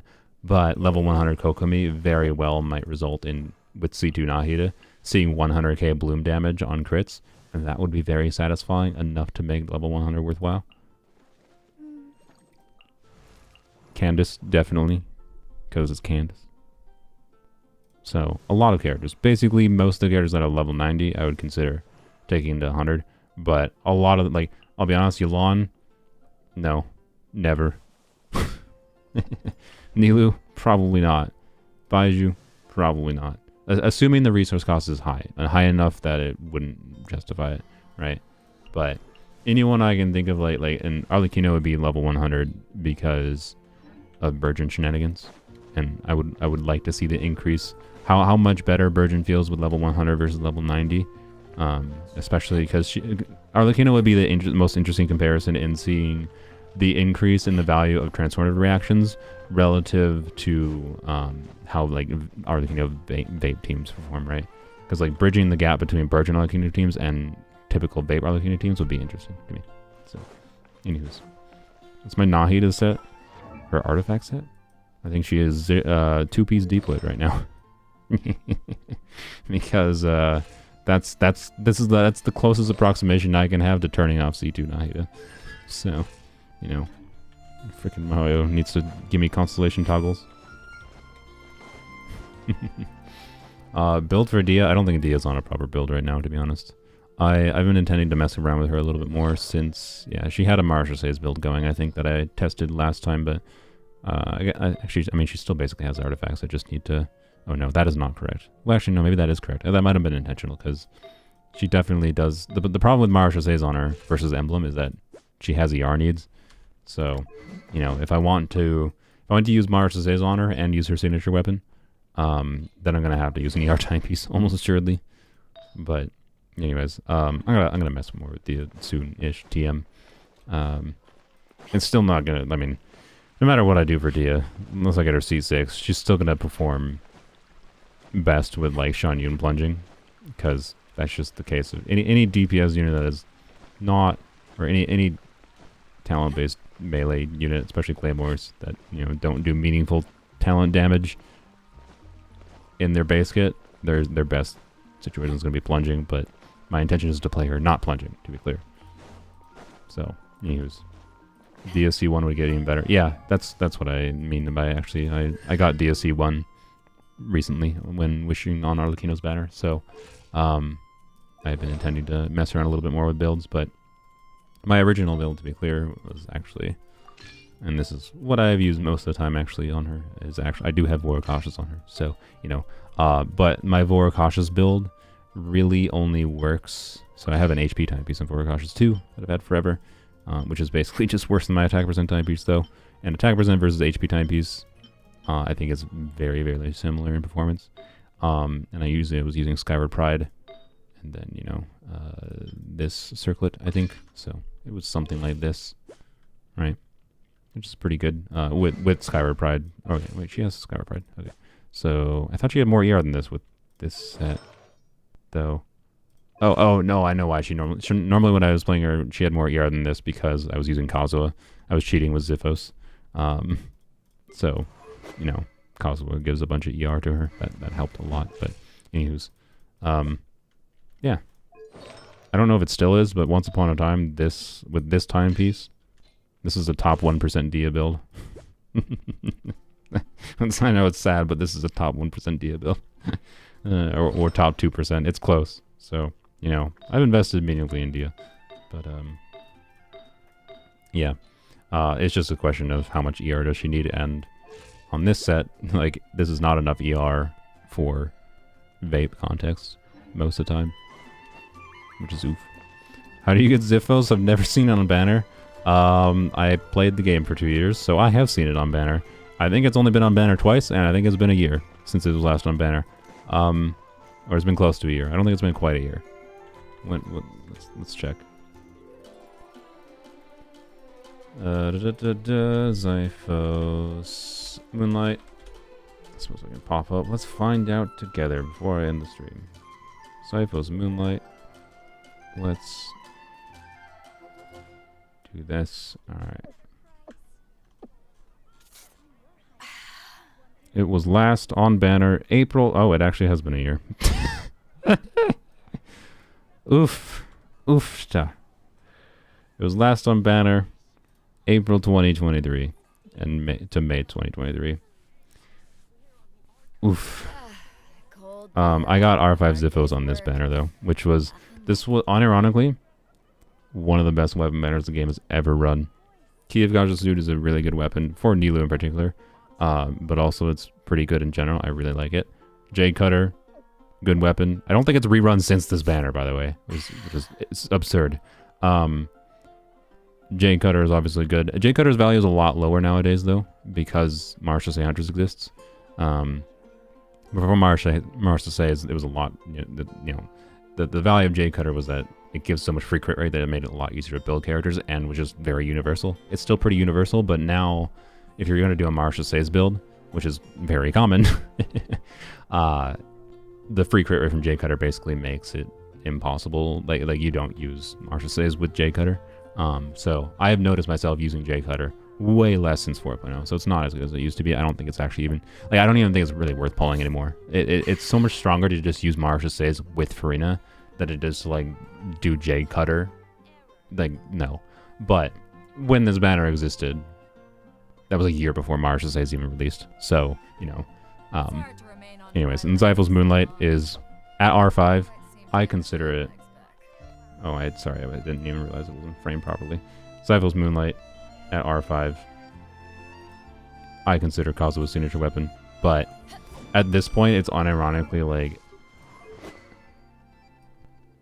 This weapon is unironically like the equivalent of... I don't know, what is it even the equivalent of? It's like... It's unobtainium at this point.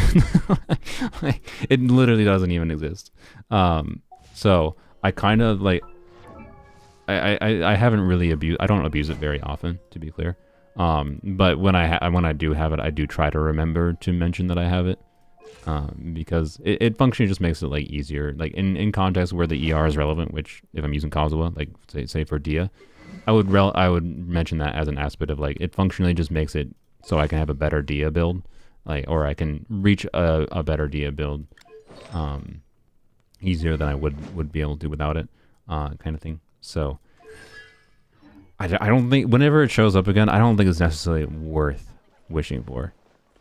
I want to be clear. I don't know if it's worth wishing for it. Because it really is going to depend on the other weapons on the banner and how valuable those weapons are to you, both the 4 stars and the 5 stars. And getting R5 of a gacha limited 4-star weapon is a crapshoot and a half. Like, because like, you can easily, like, right, let's say, Zyphos was on this banner, right? And you wanted Wanderer's weapon. You can spend 60 pulls on this banner, get Wanderer's weapon, and you would be lucky to have gotten 1 Zyphos potentially. Right? Because there's 5 different 4 stars on this banner. And yeah, they are 75% rate ups for 4 stars. But like, that doesn't make it so that you're like it's 75% anytime you get a 4 star and then split between 5 different weapons. Like, it's very likely you can do 60 pulls, get a 5-star weapon, like, and get the one you want even, and not get the 4-star weapon you wanted potentially. So, like, if pulling for 4-star banner, like, I've called pulling for 4-star on characters the worst aspect, and I'm still maintaining this. I think the worst aspect of playing Genshin long term is 4-star characters, and how much it feels crap to try to get them, and their constellations, notably. Because you kind of do need their constellations very often, especially with newer 4 stars. And that's even worse for gacha 4-star weapons. It's like meaningfully worse. So, like I don't know. It's so RNG that if you spend 200 pulls on weapon banner, you shouldn't even necessarily expect getting R5. Something like Zyphos. So yeah, I don't know. Genuinely, it's basically something to pretend doesn't exist. It's just more, I have it as a side effect of the time I played the game, right? Anywho's. And I also, like, made a, like, I decided to just continue wishing, like, I got, I think, R1 or R2 of it in going to Pity on that weapon banner, because I had gotten Nilou. I was finally getting Nilou's weapon or Jade Cutter, and then that was actually, I think, the first and one of the only, I think I've only gotten, like, 2 double 5-star pulls, I think. Across all of my accounts. Maybe I've gotten 3. I don't know. I think I've only gotten 2 double 5-star pulls across all of my accounts in a temple. And the first time was on that weapon banner. I got Jade Cutter and Key of Kasha's suit in 1 temple, and I had only R2 of Zyphos, if I recall correctly. And then I continued pulling to be able to get more. So, because I was like, the thing's probably never going to show up again. I'm going to do it. Plus, the other 2 5-star weapons are good. And then that's how I got another copy of Kyokushin's suit. And I got lucky. I got lucky getting R5. So, anyways. Yes, we need a 4-star version of Epitomized Path. I agree. Anywho's, I've been rambling a whole long time. This was mostly a ramble stream. I intended to do, if you look at the description, I intended to do some exploration this stream. It took me 3 hours to do dailies. So, you know, that's how this stream went. But it's fine. I talked about the things I wanted to talk about. Alright. Any last minute questions? Otherwise I'm going. I need to go. I get to go spend like probably the next 5 hours going through an Excel spreadsheet and picking out people's accounts that seem interesting to try to like fix their account. And so I don't know, keep an eye on your Discord or email inbox for a message from me today in the next few hours. If you submitted a form there, because I might be contacting you. It's unlikely, to be clear, with how many people. Like, I'm not going to be sending out 20 emails, I don't think, but my goal is to probably find a good list of, like, 10 people or so tonight that I'm interested in making videos on, and then I'll contact them. So, you know. Is Beto my new favorite character? I mean, doing this team is really, really fun. Like, I don't think it's, like, insane. But Beto is I'll talk about this in this video, but basically Beto is a useful character in general. And then this team is a weird context where you can kind of turn her into a reaction engine with the weird interaction with Yao triggering her C4, where it counts, the radishes hitting her counts as being attacked. So Yao is attacking Beto, and that triggers her C4, which lets you get additional electro damage, so you can do electro damage and pyro damage with your normal attacks at the same exact time, just like you can do with Razor. But unlike Razor, Beto actually has off-field relevance. Beto has supportive relevance, so Beto is a much more valuable unit to invest in general. And this is a fun way to utilize Beto outside of the normal context of Beto being useful in, that I think is super fun. So, anywho's.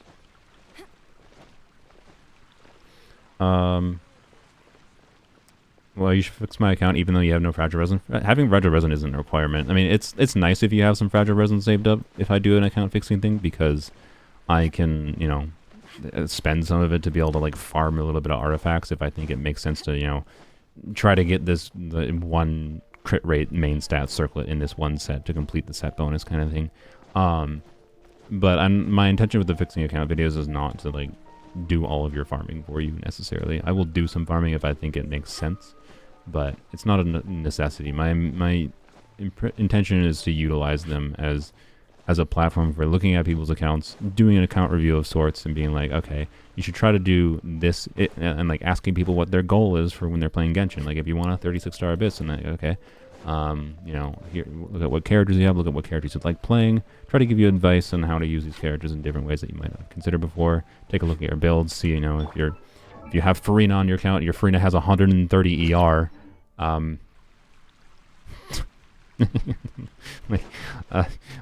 yeah. So, anywho's, yeah. By the way, this is Farina's signature weapon. Even with her C6. Also, let me show you Farina's signature artifacts at C6.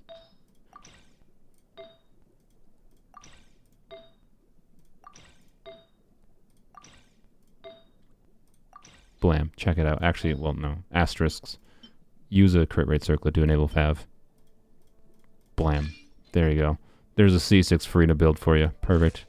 Literally perfect. Oh, frick. What artifacts did I have on her before? Oh, no. I think I had this. And then it was... Okay. I think it's fine. It's fine. I think it was that. Probably that. Probably that. Perfect. Yeah, got it. Okay. Anyways. Beto plus Razor. No, it's not Beto and Razor together. I was comparing to Razor. Because Razor can do the same thing where he can do pyro damage with C6 Bennett. Because he does physical attacks during his burst, but then he can get an infusion.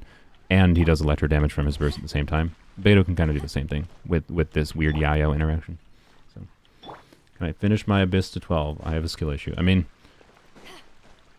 that might be one of the, right, like, for the account fixing videos, I want to do, like, a different, like, when I'm looking through things, I'm looking through them as, like, okay, is there something, based on what you've told me in the submission form, that is interesting, that could be made into an interesting video that's some kind of, whether it be a good hook, or the content itself is interesting and valuable in some way. And just to some degree, yeah, having a skill issue might be a good way.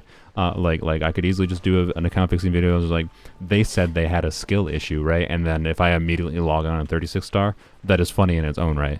But still, that's like a good format for an account fixing video in my mind, because then I can take what I talk about and show after that as like, okay, here's some things to focus on with the characters you have in like playing, and how to try to improve your skills and think about using it in different ways.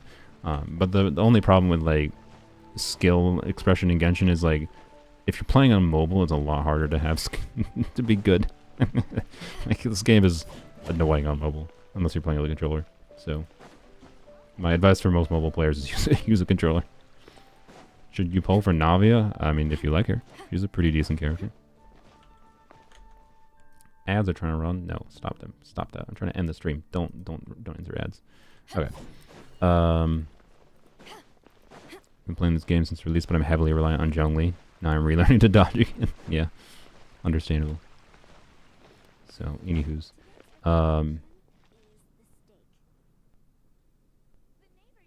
what's the best battle pass weapon to get? I was expecting level 100 character questions. I should have specified, but this is the last question I've answered, and then I'll be done with the stream. The answer is it depends on what characters you like playing and whatnot. Not the talking stick. Probably not Solar Pearl. Probably not Black Sword. Probably not this. Also probably not this. But it also depends. This is pretty good for Nuvilet, but Nuvilet also has Prototype Ember, so in my opinion, not this. But it is a good weapon for him. This weapon is kind of situationally weird good, can be. It does a lot of things, but also it's like weirdly strict on triggering the things. Like the crit bonus only is relevant on field, right? So I like it more than the Black Sword personally, but it's weird. Serpent Spine is one of the most valuable ones in here for sure. Like, I'd say this is probably the best one and has the strongest constellation refinement scaling. Deathmatch is really good as well. This is situationally quite good as well. But again, like, if you're not, saying that this is like the best one to get, it depends on what characters you want to level up. If you have none in particular that you want for characters you want to pull now, or that you have existing, or that you want to use on in the future, I'd say, make sure you have like one copy of Serpent Spine, probably have one copy of Deathmatch, probably have one copy of one of the crit bows. I'd personally recommend Viridescent Hunt over this one. This one can be better for single target damage though, so, pick your poison. But I like the higher crit value from this one is the main reason.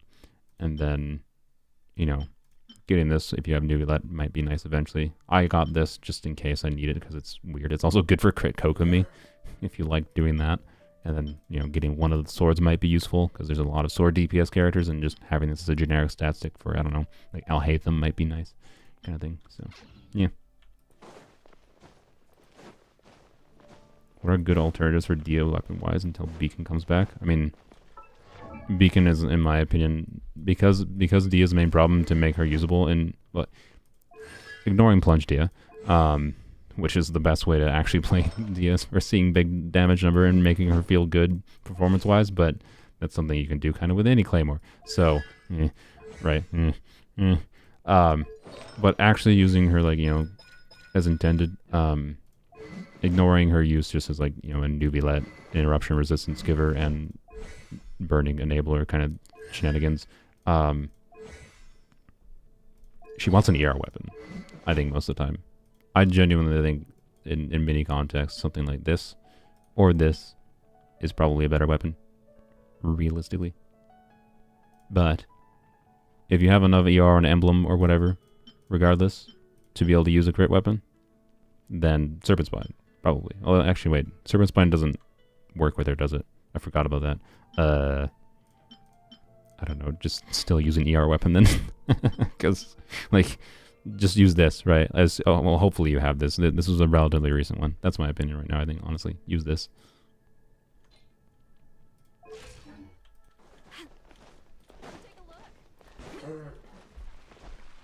Only annoyance, of course, with that new weapon is you need to do the stupid Melusine thing to get the 48% attack. But once you do, that's a lot of stat value.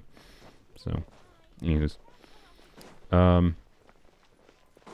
Serpent Spine looks better on her. That's true. You're not wrong. Ultimately, the weapon you put on Dia won't matter that much, to be completely honest.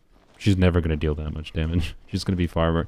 She's going to be far more reliant on the supports you're using to amplify her damage, and just having semi-competent artifacts than anything. The exact weapon you use is just going to be a matter of, you know, can you get her burst up? If you can get her burst up consistently without needing an ER weapon, then just, I guess you can get away with not an ER weapon, but otherwise just ER weapon it is. Anywho's. I think that's all I got. Bye-bye.